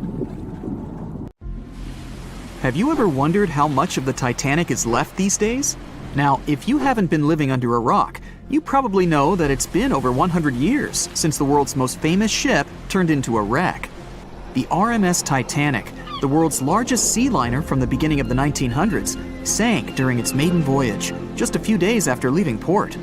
The ship struck an iceberg on April 14, 1912, taking down over 1,500 passengers of more than 2,200 who were on board the liner at that time. As shocking as this may sound, the Titanic took over 3 years to be built and only 3 hours to sink. And if it were today, the ship would have cost over $210 million to be made. It was last seen on the surface of the Atlantic at 2:20 a.m., and for many decades, that was the last time people saw it. It wasn't until 1985 that the whereabouts of the ship were discovered by oceanographer Robert Ballard. and some parts of the Titanic became visible once again. One of the first discoveries made by Ballard's expedition was that the ship was indeed torn in half before sinking. The early exploratory missions to the part of the ocean floor where the Titanic now lies could only see the hull and the deck of the ship.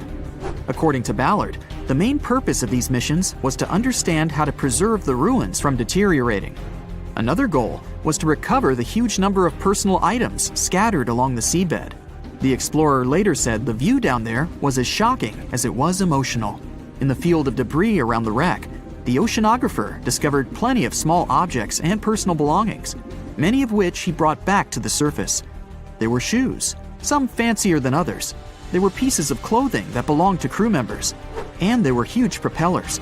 If on the surface they gleamed and shined, on the ocean floor they were embedded and devoured by sand.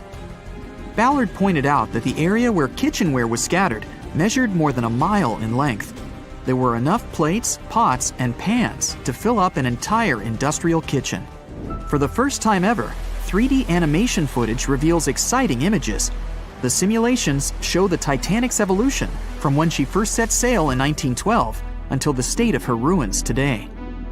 But simulations weren't enough for deep-sea explorer James Cameron, who envisioned traveling to the heart of the wreck for the first time ever in the history of the ship. Yep, the same James Cameron who happens to be the director of a very famous movie about the ship. He has now dived 33 times to visit the wreck of the Titanic. Here's some fun trivia for you. The director says that his true passion has always been the ocean, and that ever since he was a kid, he wanted to study the sea. Directing, let's say, just happened to be his day job. And when the possibility of directing Titanic appeared, he said yes, just so that he could go and check out the ruins of the ship in real life. Now back to the wreck. According to James Cameron, it wasn't enough for researchers to access only the exterior of the ship. They needed to go inside, analyze and photograph what was left of the pompous interiors of the world's once biggest sea liner. Cameron piloted an innovative robot vehicle equipped with cameras. It helped the man to reveal spaces in the Titanic that no one had ever seen before since the ship touched the bottom. Turkish baths, for instance, still had their tiled walls standing up almost in all their entirety. These baths were exclusively for first-class passengers. They were located right next to the swimming bath and the third-class dining room, and were designed in the Moorish style. People resting there could get heating blankets and ask waiters to bring them anything they needed. If the pictures from before the disaster were astonishing, they carry a different kind of wow factor now, when everything you see in them is hidden underneath the surface of the water. Another shocking discovery was the ship's mast. If we look at the Titanic in its pre-sinking glory, the mast calls much of one's attention. Located on the bow of the huge ship, the mast held together the transmission cables for the Marconi system, a system of wireless telegraphy. That's also where the British merchant flag the Titanic flew was located. The mast stood at the height of a bit more than 100 feet and was equipped with a crow's nest. Nowadays, the mast is unrecognizable. Attacked by corrosion, it collapsed. The crow's nest broke apart too. Now we can see why the modern-day Titanic is a real treasure for deep-sea explorers. But as the wreck of the ship lies at an approximate depth of 12,500 feet, sunlight is non-existent there. So, piloted missions depend on high-end technological equipment to survey the area. Why do you think the Titanic went missing from the public eye for over 70 years? Well, because at that time, technology wasn't advanced enough for people to go down there, as well as bring back good footage of the wreck. Filmmakers were the ones who drove this technology to its advance by trying to film underwater. They began by building boxes to put their cameras inside. And now, deep-sea photography is highly advanced and allows us to marvel at the awesomeness of underwater life. Of course, taking pictures under the sea is no easy feat. For one thing, to withstand that crazy underwater pressure, submarines need to be really strong and have thick walls, no thinner than 11 inches. Plus, explorers need to understand how to film and photograph when there's almost no light around. There was another thing that made documenting the Titanic even more difficult. When the wreck of the ship was rediscovered by scientists, it was covered with red-colored rusty bacteria that made it even harder to take good pictures. As it happens, the color red does not reflect well underwater, which is unfortunate for photographers. For this reason, human-operated vehicles that go down to tour the ruins are equipped with powerful lighting devices. When you see some parts of the ship from afar, they look as if reddish-brown wax has been dripping all over the Titanic's ruins. But in reality, these icicle-shaped structures are colonies of microorganisms. When the ship sank, it brought down with it an enormous amount of bacteria that hadn't existed at the bottom of the ocean before. But now, these bacteria, together with the extreme conditions at the bottom of the ocean, have turned into a disastrous combination for the ruins of the ship. These red colonies of microorganisms actually feed off of iron and steel, which is basically all that is left of the Titanic. One kind of those microorganisms are bacteria called Halomonas titanicae. They can eat up to 220 pounds of iron per day. This makes the Titanic a colossal food source for them. There have been lots of speculations regarding the life expectancy of the ship's wreck after researchers discovered this bizarre rust. But according to Cameron and his research team, the Titanic isn't going to disintegrate anytime soon. In one of the latest expeditions down to the wreck, a piloted vehicle was funded to identify specifically one stateroom. It belonged to a very important passenger, Sir Benjamin Guggenheim. Yes, just like the museum. Guggenheim was the son of a mining magnate and a member of the elite group that boarded the transatlantic journey of the Titanic. Born in Philadelphia, Guggenheim was traveling back home to the US.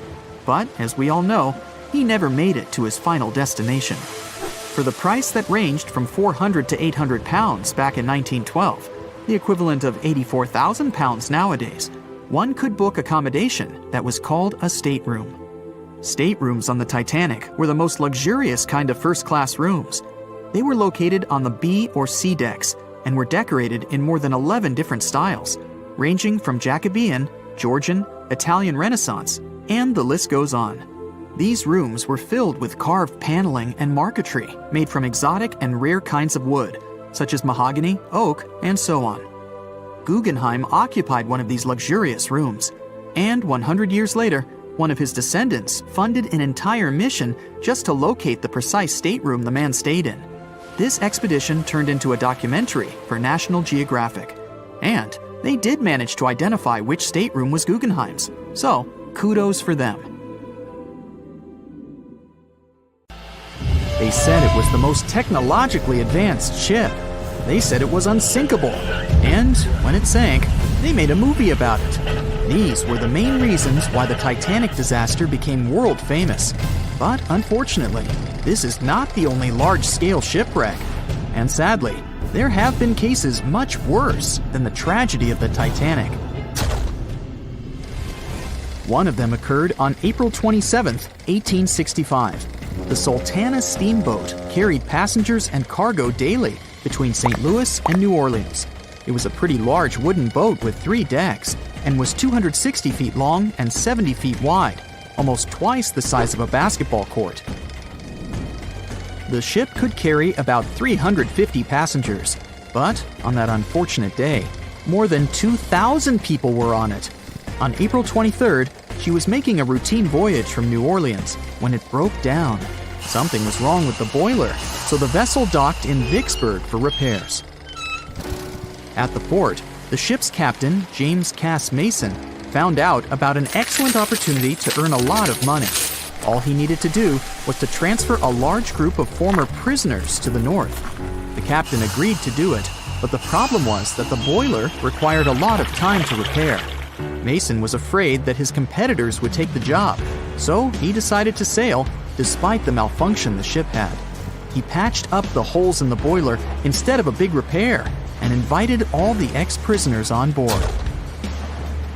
So, there was a broken boiler, an excess number of passengers, a lack of lifeboats, and not the best river conditions. Also, the captain refused to send the ex-prisoners to the hold, so they were all with ordinary passengers. There were strong chances for a shipwreck, but the greedy desire to earn more money was stronger. The Sultana went on a voyage and sailed up the river for 2 days. At this time, one of the biggest Mississippi floods in history began. The river overflowed its shores because of the flood, with the water level rising several feet. All the trees on the shore disappeared, and only the tops were sticking out of the water. The ship sailed opposite this powerful current, making the boiler work too hard. On the evening of April 26th, the Sultana arrived in Memphis, Tennessee, and they loaded even more, 120 tons of sugar and 200 passengers. She got incredibly heavy. Around midnight, the ship continued its dangerous journey. The captain sailed to barges to load a shipment of coal. At 1 a.m., the vessel left the barge. At 2 a.m., the broken boiler, unable to withstand the load, suddenly exploded. The Sultana was just 7 miles north of Memphis. Few people survived that day. The problem was that passengers trying to escape from the fire jumped into a cold river with a strong current. The Sultana disaster is considered the most tragic shipwreck in the history of the United States. The exact number of those who didn't survive is still unknown. According to various sources, this number was from 961 to 1,800 people. Don't be surprised that almost no one knows this story. There were many more survivors in the Titanic tragedy, and everybody heard about it. But the Sultana sank during one high-profile event. 12 days before the shipwreck, the country lost Abraham Lincoln. People hadn't yet recovered from this news, so no one paid much attention to the tragedy of the Sultana. Many catastrophes happened quite recently by historical standards. One of them occurred in 2002. The ferry La Jula was a Senegalese vessel. The ferry sailed twice a week, mainly along the coast of Dakar, carrying passengers who traded mango and palm oil. It made daily voyages and never faced severe problems thanks to modern rescue equipment and good repair service. But one day, the ship's crew discovered a malfunction and sent the boat to port. For almost a year, La Jula was in a non-working condition, awaiting repairs. But it didn't get high-quality service. After poor maintenance, the ferry set off on its last voyage. On September 26, 2002, La Jula sailed between southern Senegal and Dakar, and at 11 p.m. headed toward Gambia, where a strong storm began. The wind raised high waves, but this wasn't critical for the large passenger ship unless the number of people on board didn't exceed the established norm. La Jula was supposed to carry about 500 passengers, but had many more people that day. Too many passengers, poor repairs, and a strong storm caused severe problems for the ship. But the main factor in the shipwreck was that La Jula was only built for sailing in coastal waters, but that day, it sailed far from the shore. Big waves started rocking the boat, and at some point, it just turned upside down. The ship's deck went underwater, and its lower part stuck above the surface like an iceberg. All the passengers sitting in cabins fell on the ceiling and lost their orientation in space. There were no holes or damage in the ship's hull, and water flooded the lower decks for a long time. The vessel stood in a twisted position for several hours. Then, the boat began to sink when the water seeped through the deck and hold. The ocean was warm, but no one came to save the passengers. People had to wait almost 4 days to be rescued. Unfortunately, only a few managed to survive.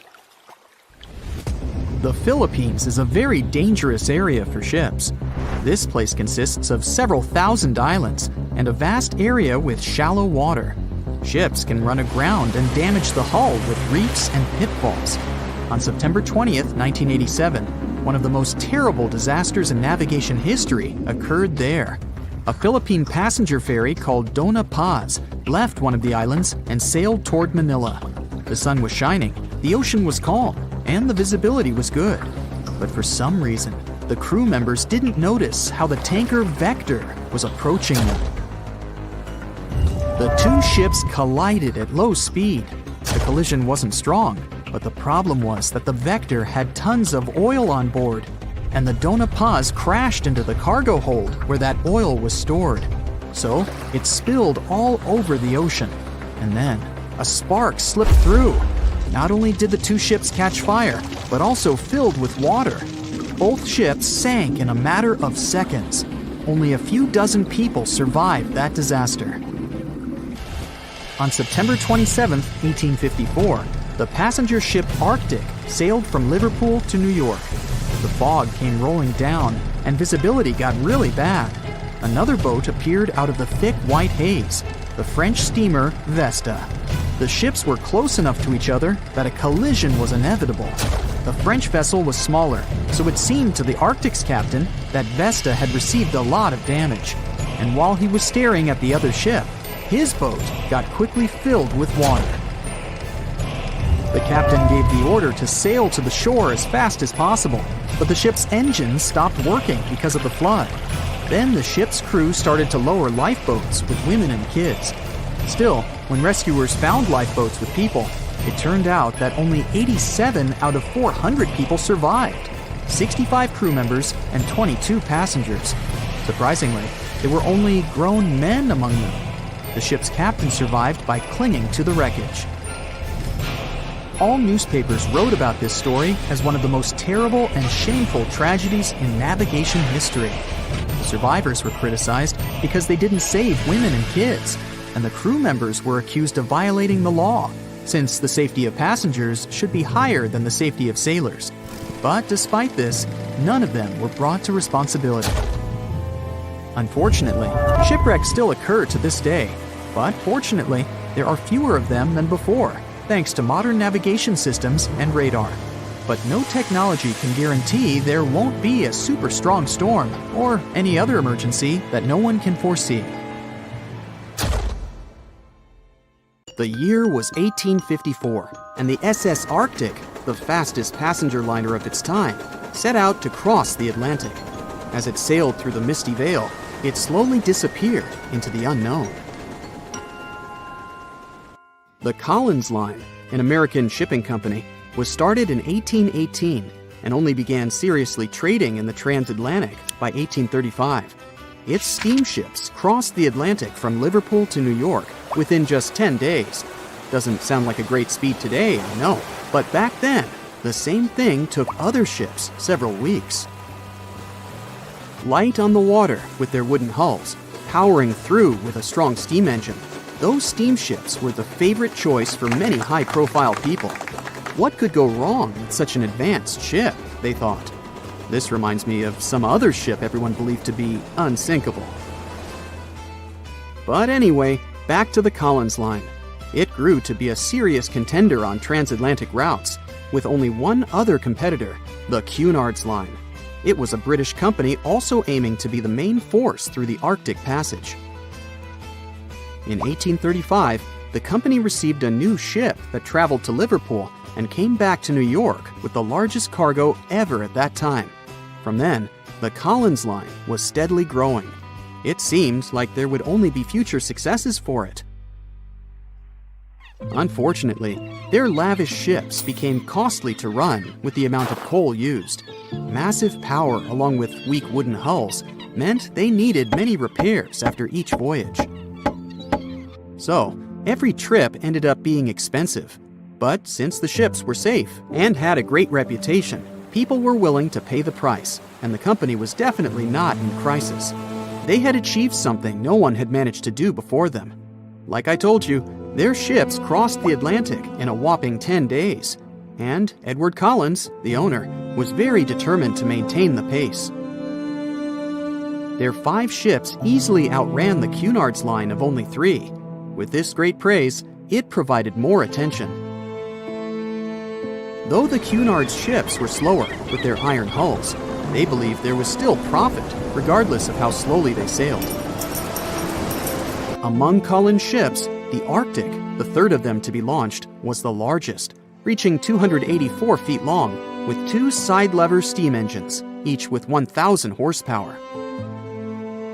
The paddle wheels made 16 revolutions a minute when at full speed. At the time of its launch, the press called it the most stupendous vessel ever constructed in the United States. But glamour and fame couldn't avoid what would come next. On the 27th of September, the Arctic was on its journey from Liverpool to New York, continuing a speed pace through the thick fog.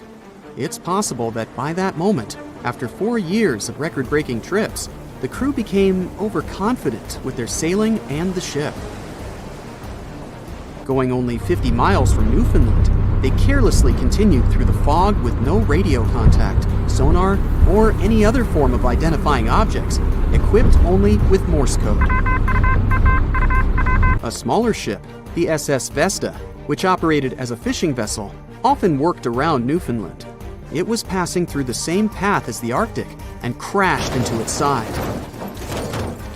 Shocked by the collision, the captain of the Arctic offered help to the much smaller Vesta, but it was soon clear that the damage that seemed minor on the Arctic was far worse. Beneath the waterline, a hole was letting water into the hull. The cost of the much faster wooden hull now seemed less valuable. They steered, filling up higher and pushing the ship down. And finally, once the engine room was full, it put out the boilers, taking away the massive power the Arctic was once legendary for. They moved slowly until coming to a complete stop. The ship continued to sink, and the order was to abandon it. At the time, maritime law allowed for the Arctic to carry only 6 lifeboats, only capable of saving 180 people. The crew and some of the passengers managed to push their way aboard and took most of the seats on those boats. Things were pretty wild, and everyone forgot about their manners, not letting the ladies and the youngest ones board first. It took 4 hours for the Arctic to sink. 150 crew and 250 passengers were on board. Those that weren't able to find a lifeboat made a desperate attempt to build their own rafts from parts of the ship. 2 days later, only 3 boats made it safely to the shore. The other 3 were never found. Believe it or not, the rescue party also saved some people that had been clinging to the wreckage for 2 days. Unlike the crew, the captain went down with the Arctic, but amazingly survived. He would be only one of 85 people that made it, out of the 400 on board. When the news arrived 2 weeks later, the public responded with great sadness to the losses. Great anger soon followed towards the poor safety measures in the crew. The press published demands to change the laws for more lifeboats. It only made sense to have enough for every person on board a ship. But they ignored those requests. This neglect would lead to more disasters in the future. Enough lifeboats would only come into maritime law some 60 years later, after the disaster of the Titanic. Edward Cullen's wife and 2 children were also aboard the ship and didn't return. He was heartbroken, but didn't stop running his business. The Collins line still had a reputation to uphold, the biggest, fastest, and most luxurious on the Atlantic. Edward Collins would now build an even better ship than any other. It was named the Adriatic, and it was the largest ship in the world, 354 feet long. With 2 alternating steam engines that had never been built of this size.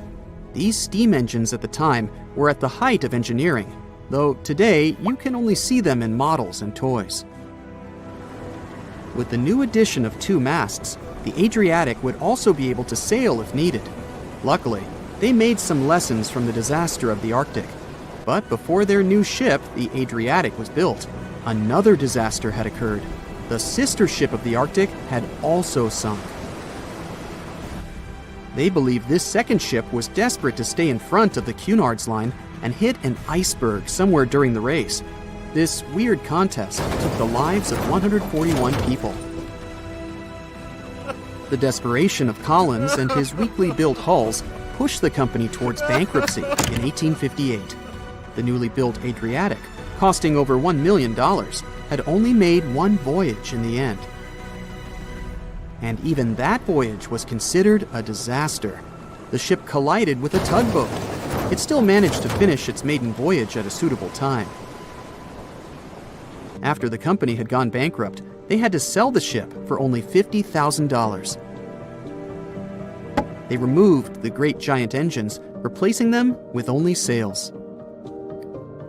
Although it was once the greatest ship on the high seas, it was only 30 years later until it was abandoned, labeled irreparable, and anchored in a river. The other remaining ships were also sold and only used for parts. Edward Collins left the industry altogether, seeking work on dry land instead. As the Collins line was no longer in the mix, the Cunards would grow in strength. Without competition, they would win the Blue Riband for the next 30 years, and 180 years later, after producing hundreds of ships.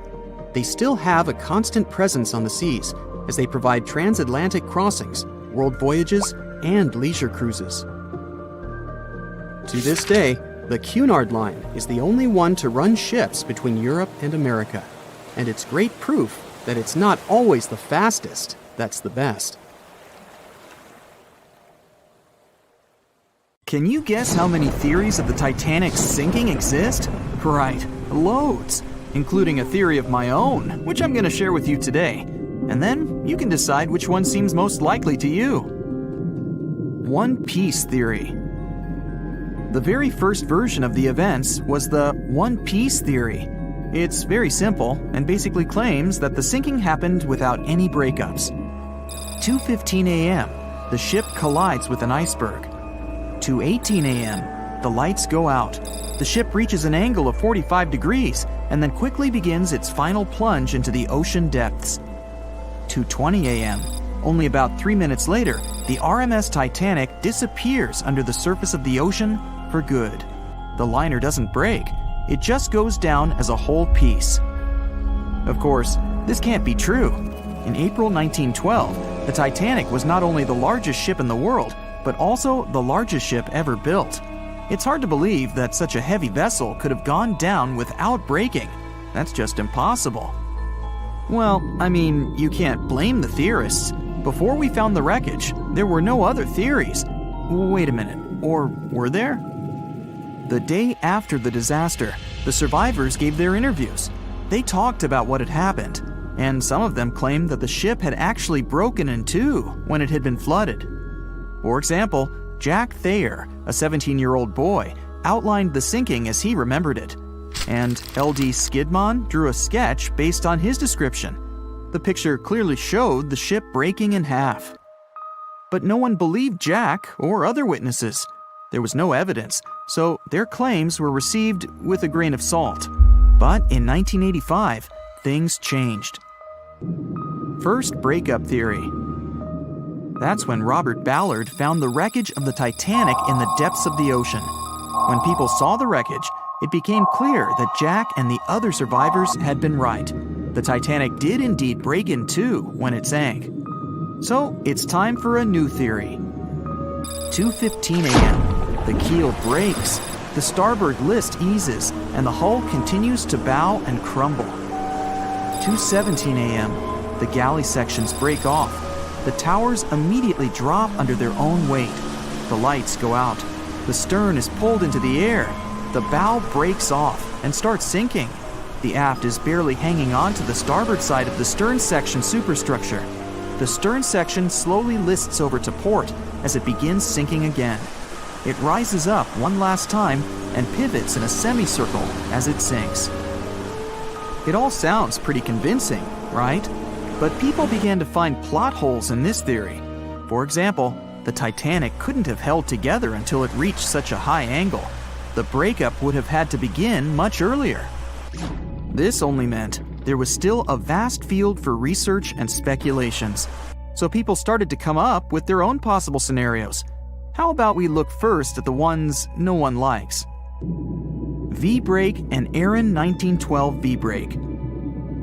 According to the first breakup theory, the Titanic reached a high angle, and the weight of its unsupported stern caused it to crack from the top down. But it's physically impossible. So, are there any other ideas? In 2006, Roger Long, a naval architect, decided to research a so-called V theory. 2:17 a.m. The breakup begins at a shallow angle, perhaps as little as 11 degrees. The upper structure fails and starts to crack. At this moment, only its double bottom is holding the Titanic together, but it starts to bend under the strain too, failing the ship. Water is pouring through the crack. It increases the weight in between the two sections, bending the Titanic the other way and pulling it into shape somewhat resemblant to the letter V. The upper decks get mangled and bent together. The bow heads for the bottom, and the stern is the last to sink. This theory has since been disproven many times, though. Roger Long believed it because the broken edges of the upper decks in the Titanic's bow section were all mangled and crushed. However, we have learned that it happened because of the so-called hydraulic downburst, the force of the water crashing into the deck as the Titanic hit the ocean floor. Another V-break theory states that the bow had risen out of the water after the break. This theory was mainly peddled by one former Titanic enthusiast. But not only has this theory been proved to be physically impossible due to the bow's incredible mass, it was also inspired by incorrect information. Remember Jack Thayer? Well, it was based on his sketch and the words of a couple of passengers. But the truth is, none of them had ever seen the Titanic break down like this. Jack himself even stated in an interview that the sketch was completely out of context to what he had actually seen. It was drawn by a passenger on the Carpathia, the ship that received the Titanic's distress signal and came to its aid. It couldn't be used as evidence. Now that we know this, let's move on to the theories that most people believe in. James Cameron's banana peel theory. Who hasn't seen the legendary movie about the Titanic, right? It became the leader of the 70th Academy Awards ceremony in the number of nominations and awards, and deservedly so. But did you know that James Cameron had been interested in the Titanic for many years and studied the ship's history? His books and research are very detailed, and he even came up with his own version of the events. It's called the banana split theory, and this is actually what you could see in the movie. Here's how it goes. The Titanic reaches a 23-degree angle and fractures down to the keel. The double bottom acts as a hinge as the stern falls down. When the double bottom fails, the bow and the stern separate. The stern lists to port, standing vertically, and then begins to go underwater.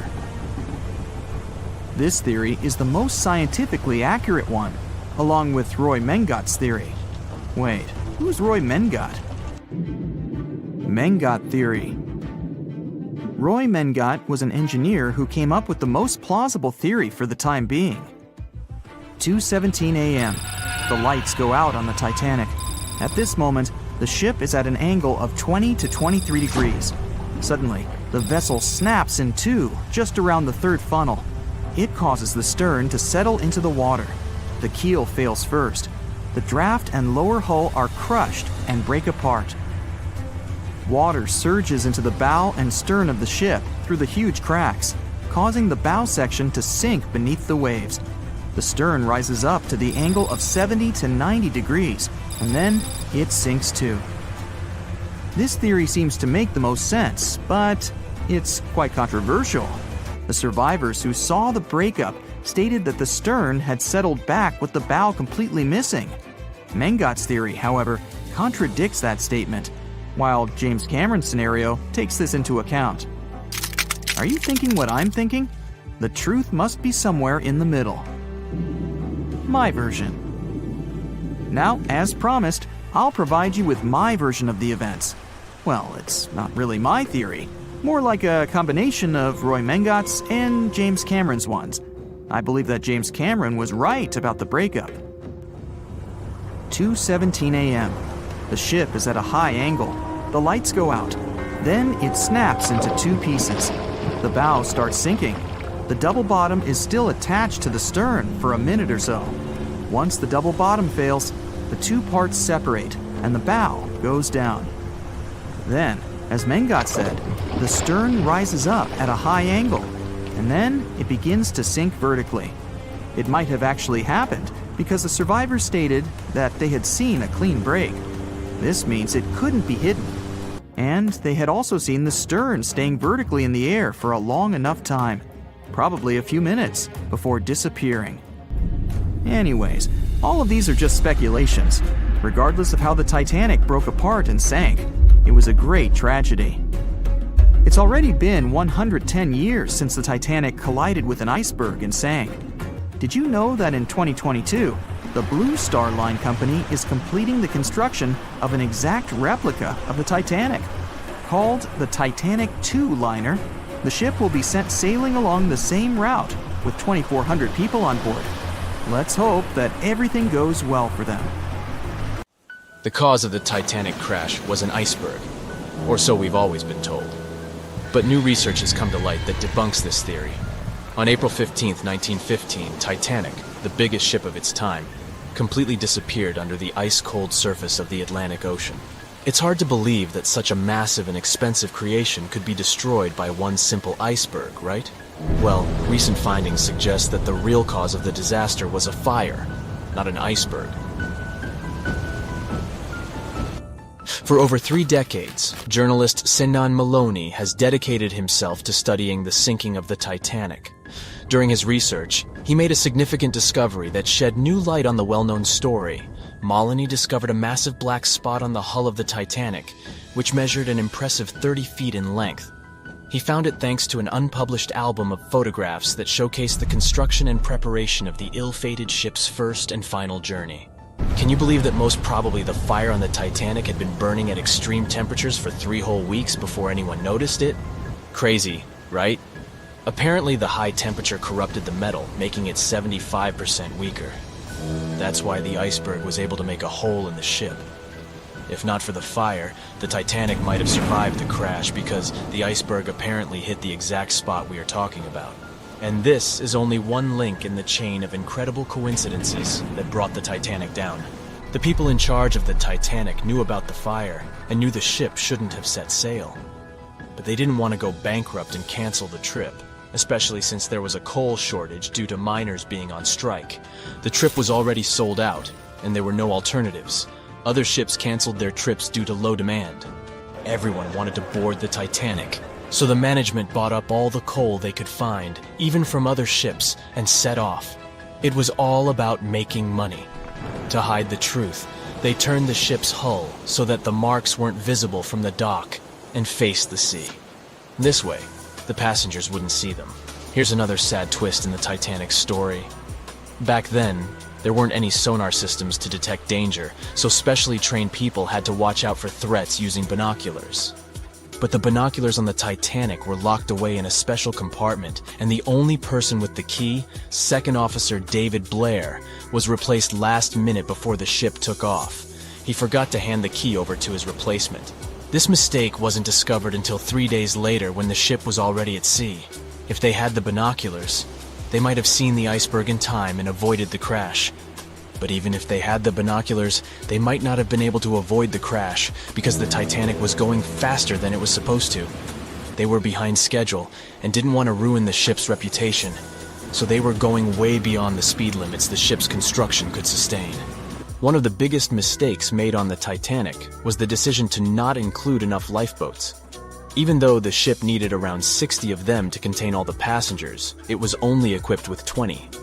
The designer, Alexander Carlisle, had initially planned for 48 lifeboats, but this number was reduced for aesthetic purposes. Apparently, having too many lifeboats would have made the deck look too cluttered. These 20 boats were only able to hold a third of the passengers on board, which was not nearly enough to save everyone in the event of an emergency. What's even more shocking is that this number of lifeboats was technically legal at the time. Regulations for lifeboats were based on the tonnage of the ship, not the number of passengers. This means that even though the Titanic was carrying thousands of people, it still met the legal requirements for lifeboat capacity. Another serious mistake made by the crew was the decision to cancel the lifeboat drill scheduled for the day of the disaster. Lifeboat drills were standard practice on ocean liners at the time, but for no apparent reason, Captain Edward John Smith chose to cancel it. This meant that passengers were not prepared for an emergency, and the crew was not adequately trained to handle the situation. When the ship hit the iceberg, chaos ensued, and it took over half an hour to launch the lifeboats instead of the usual 10 minutes. Some folks put the blame on Captain Smith for the fact that the first set of lifeboats left partially empty.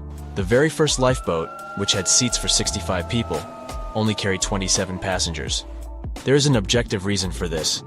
At the beginning, people were reluctant to abandon the ship and didn't understand the gravity of their situation.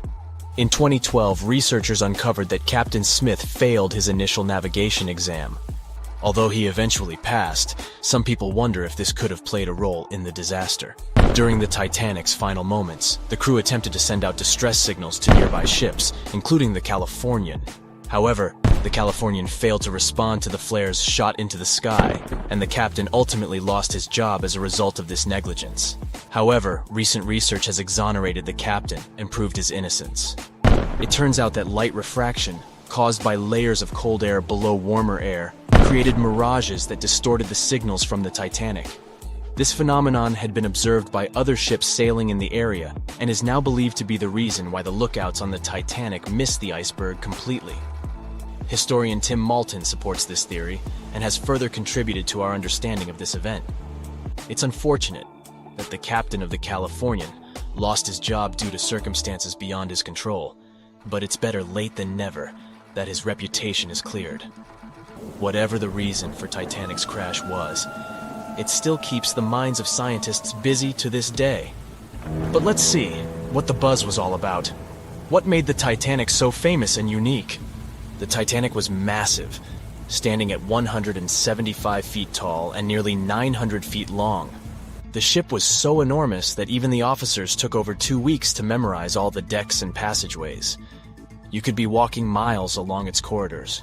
The construction cost of the ship was a whopping $7,500,000, which would be equivalent to about $166 million in the mid-2010 ES, due to inflation. Interestingly, the production cost of the Titanic movie in 1997 was even higher at $200 million. Building the Titanic was no small feat, and it required a labor force of 3,000 men who worked 6 days a week for 26 months. The job was difficult and dangerous, and workers had to complete tasks at the height of a 20-story building without safety ropes. Nevertheless, they were paid a competitive wage of £2 a week, which was considered good pay at the time. The inside of the Titanic was inspired by the luxurious Ritz Hotel in London. The most impressive feature of the ship's interior was the grand staircase, which extended through 7 of the ship's 10 decks. The staircase was adorned with ornate paintings, bronze cherubs, and oak paneling. The first-class passengers had access to an impressive array of facilities, including a heated swimming pool, Turkish bath, gym, squash court, beauty salon, and even a stylist to help them prepare for dinner. First-class passengers on the Titanic were pampered to an extraordinary extent. They had their own onboard newspaper, the Atlantic Daily Bulletin, and even their dogs were taken care of with a special area where they could be fed, walked, and trained during the voyage.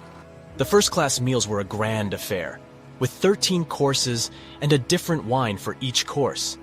These dinners could last up to 5 hours, and they were certainly something to look forward to. With such opulence and luxury on board, it's not surprising that so many people were eager to take the first trip on the Titanic.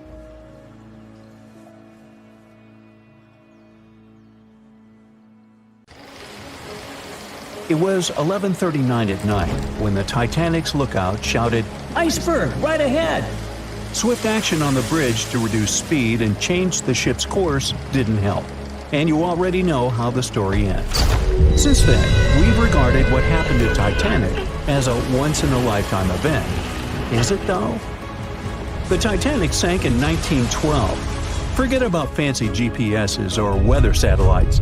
At the time, ships were responsible for warning each other about the location of icebergs, like a "hey man, trust me on this" situation.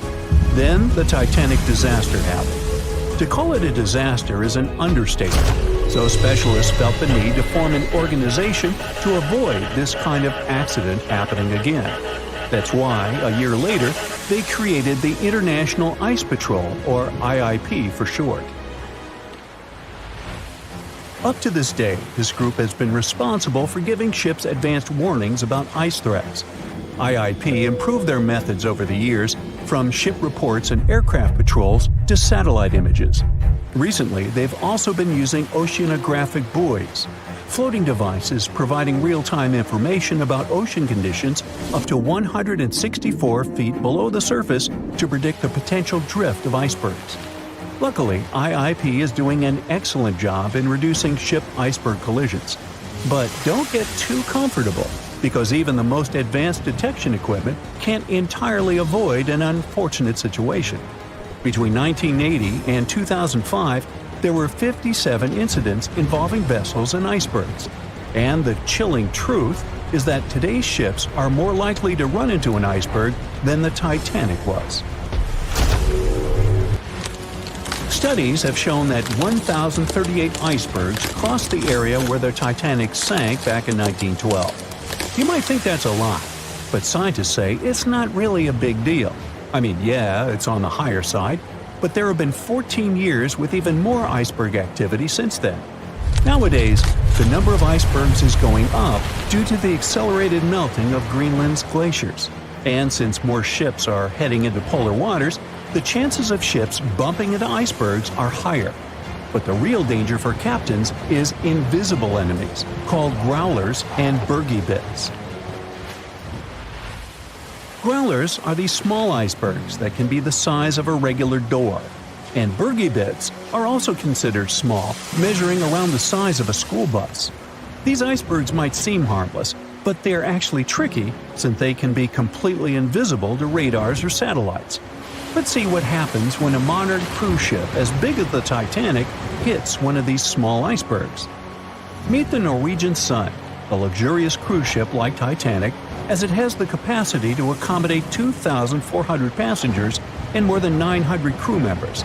On July 2022, this cruise ship was on its way to Hubbard Glacier in Alaska when it found itself in the middle of a dense fog. Suddenly, passengers felt an impact and were terrified as the ship experienced a severe jolt. The fog immediately cleared and they realized what had happened. The Norwegian Sun had collided with an iceberg of the growler type. But the outcome was entirely different from Titanic. Thankfully, there were no injuries, and both the passengers and staff reached the Alaskan docks safely.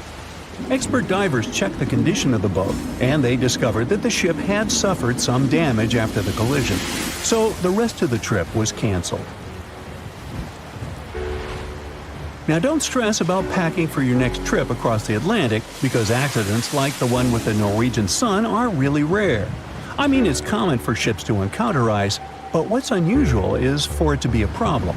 Most modern cruise ships wouldn't get physically damaged by an iceberg, and there's a reason for that. You see, the steel used in the Titanic also played a significant role in the disaster. The unsinkable ship, after all, was not so impact-resistant. Back then, the Titanic's hull was constructed using around 2,000 steel plates, which are believed to have been produced in an open hearth furnace. As a result, the steel contained a high concentration of phosphorus, oxygen, and sulfur.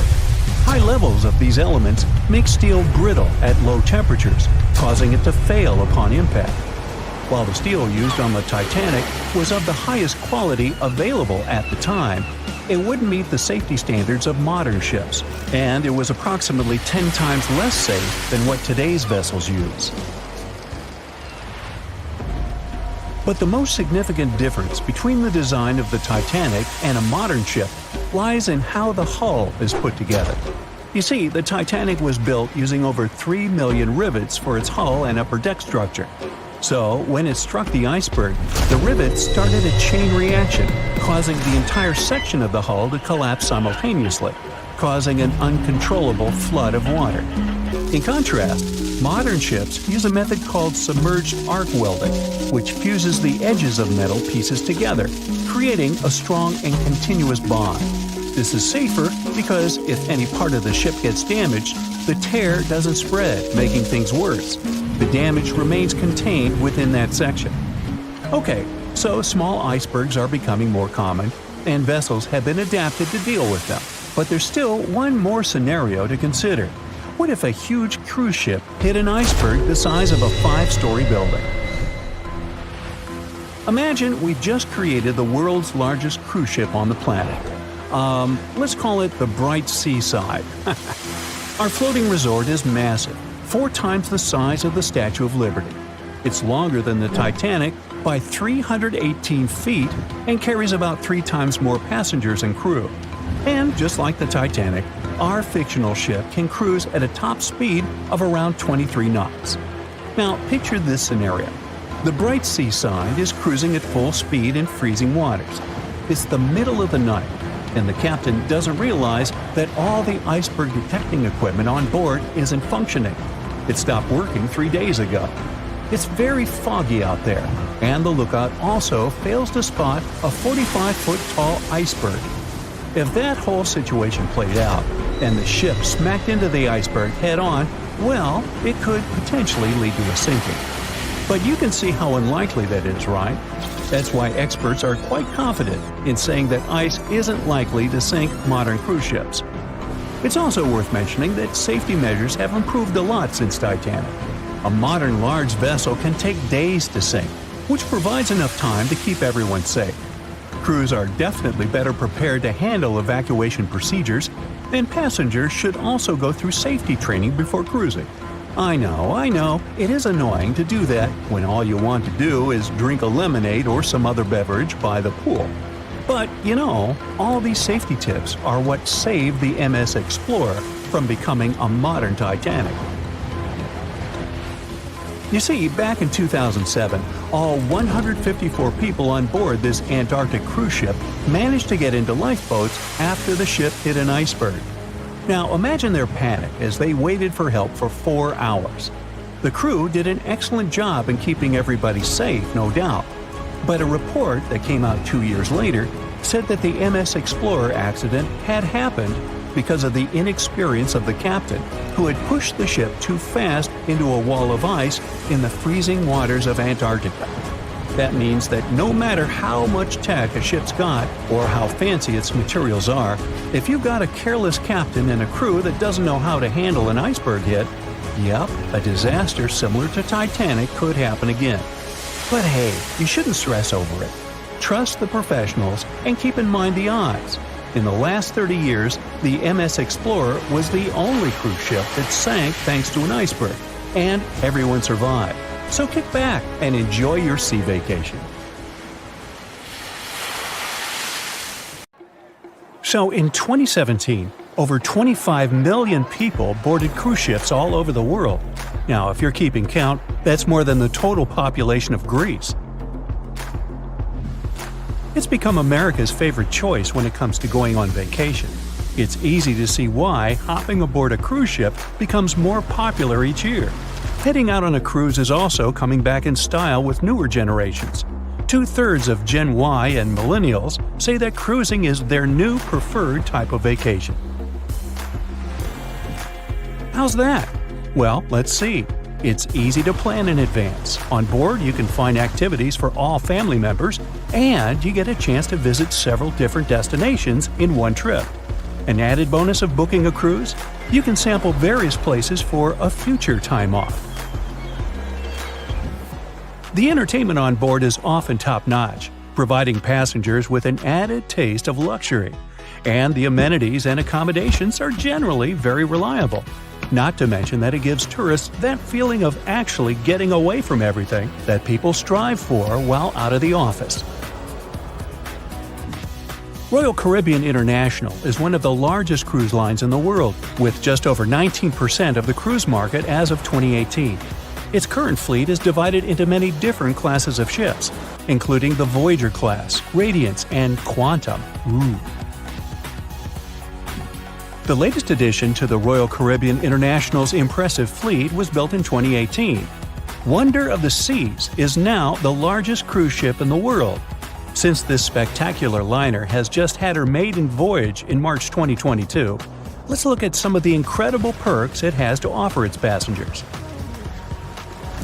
For starters, the boat is so big that it had to be split into neighborhoods. Well, it figures since Wonder of the Seas can accommodate almost 7,000 passengers. Fond of New York? Well, no worries. Wonder of the Seas has a central park of its own, with an estimated 10,000 plants to check out.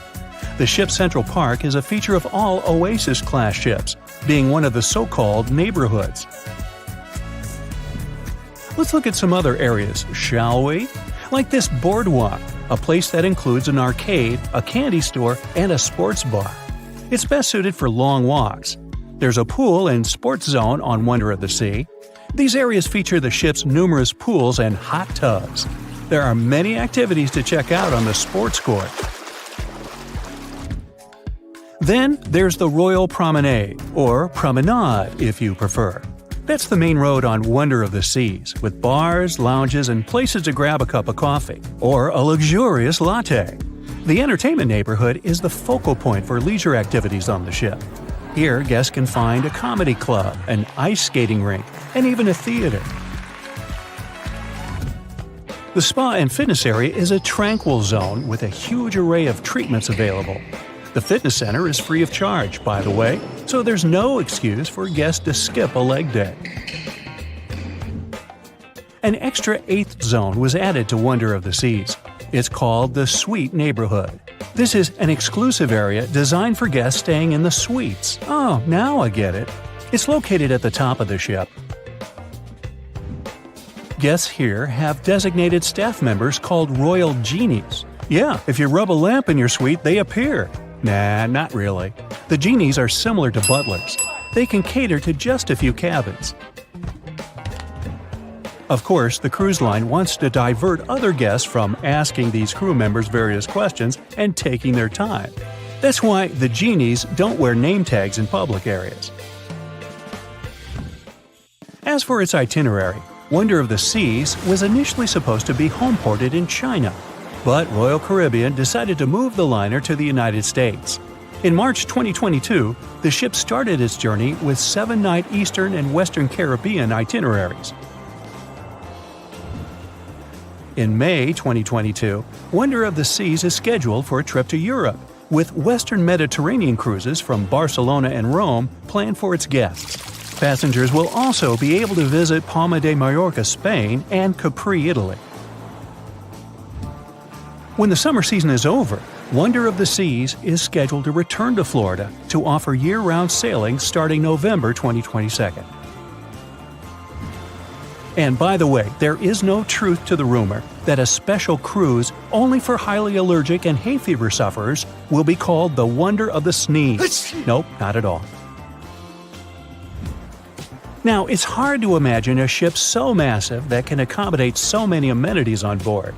For example, the Titanic was the largest ship of its time, measuring 882 feet in length. And Wonder of the Seas is not only 1,188 feet long, it's also 36% taller and 34% wider. Speaking of lifeboats, which I am about to, Titanic had a mere 20 lifeboats on board, which was tragically not enough to fit all the passengers after the ship hit the iceberg. But Wonder of the Seas has an even smaller number of lifeboats, 18 to be precise. Sounds weird and dangerous? Well, not really, given that each of these lifeboats can accommodate up to 370 people. It means that all the passengers and crew members, an estimated 8,000 people if fully booked, are going to be safe in case of an emergency. If we could somehow have a race between the two ships, well, Titanic was in fact the faster ship out of the two, beating Wonder of the Seas by 1 knot per hour. Cruise ship passengers today are more interested in the experience rather than the speed of the boat itself. That's why how fast a ship can travel is not an extremely important aspect nowadays. In terms of costs, Titanic cost around $7.5 million at the time of its construction. It's the equivalent of about $200 million today. How about Wonder of the Seas? Well, it cost a staggering $1.35 billion to build, making it 6 times more expensive than the Titanic. How about we compare ticket prices? Well, in this case, the least expensive ticket on Titanic was £7. It's about $1,000 today. The cheapest ticket on Wonder of the Seas is currently $423, but prices may vary depending on the location, season, itinerary, and how much you tip your Royal Genie. And I know you were going to ask, how about icebergs? Well, Titanic steamed in the frigid North Atlantic, where you had to be on the lookout for those. Wonder of the Seas will be cruising the balmy Caribbean, where the worst thing you can hit on is 17 and blackjack. Oops, busted. Anyway, set side by side with its other sisters from the Royal Caribbean fleet, Wonder of the Seas is equally as impressive. The company's earliest ships could host about 2,500 people. This included passengers and the staff. Such ships were Splendor of the Seas, Legend of the Seas, and the smallest of them all, Thumbelina of the Seas. No, wait, that should be Empress of the Seas. Oops, my bad. The largest ships in the company's fleet can now house about 9,000 people altogether. That's almost 3 times the size and capacity of the earlier liners. Wonder of the Seas is one of them, as well as Harmony of the Seas and Symphony of the Seas. Are you seeing a pattern here? Yep, if you ever encounter a ship with "of the seas" in its name, it's safe to assume it belongs to Royal Caribbean. But if it's a can of tuna, it might actually be Chicken of the Sea. Hey, I like tuna. Now, choosing between cruise ships based on their size is like wondering if you should visit your local museum or the Louvre in Paris. It all depends on your preferences. Some families prefer small settings. Others are fan of large spaces that can provide everything they need. Historically, it's equally as exciting how far we've come in terms of maritime transportation. The SS Royal William, for example, was the first boat to ever make a transatlantic voyage almost entirely steam-powered in 1833. And it was a mere 160 feet long and could house roughly 155 passengers. And if the seas were calm, then they were housed less roughly. Similarly, the first modern megaship in the world was the MS Sovereign of the Seas. Launched in 1987, it was only 888 feet long and could carry a little under 3,000 passengers.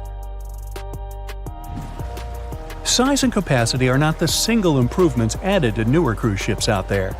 Recent technological developments in artificial intelligence and facial recognition have allowed cruise operators to ensure faster, smoother boarding for passengers. If, in the past, it took from 60 to 90 minutes for all passengers to board a ship, nowadays, cruise ship operators manage to get people comfortably settled in less than 15 minutes. Now, I'm sure you're already eager to book a ticket, but let's look into some of the more interesting activities you can try on board Wonder of the Seas.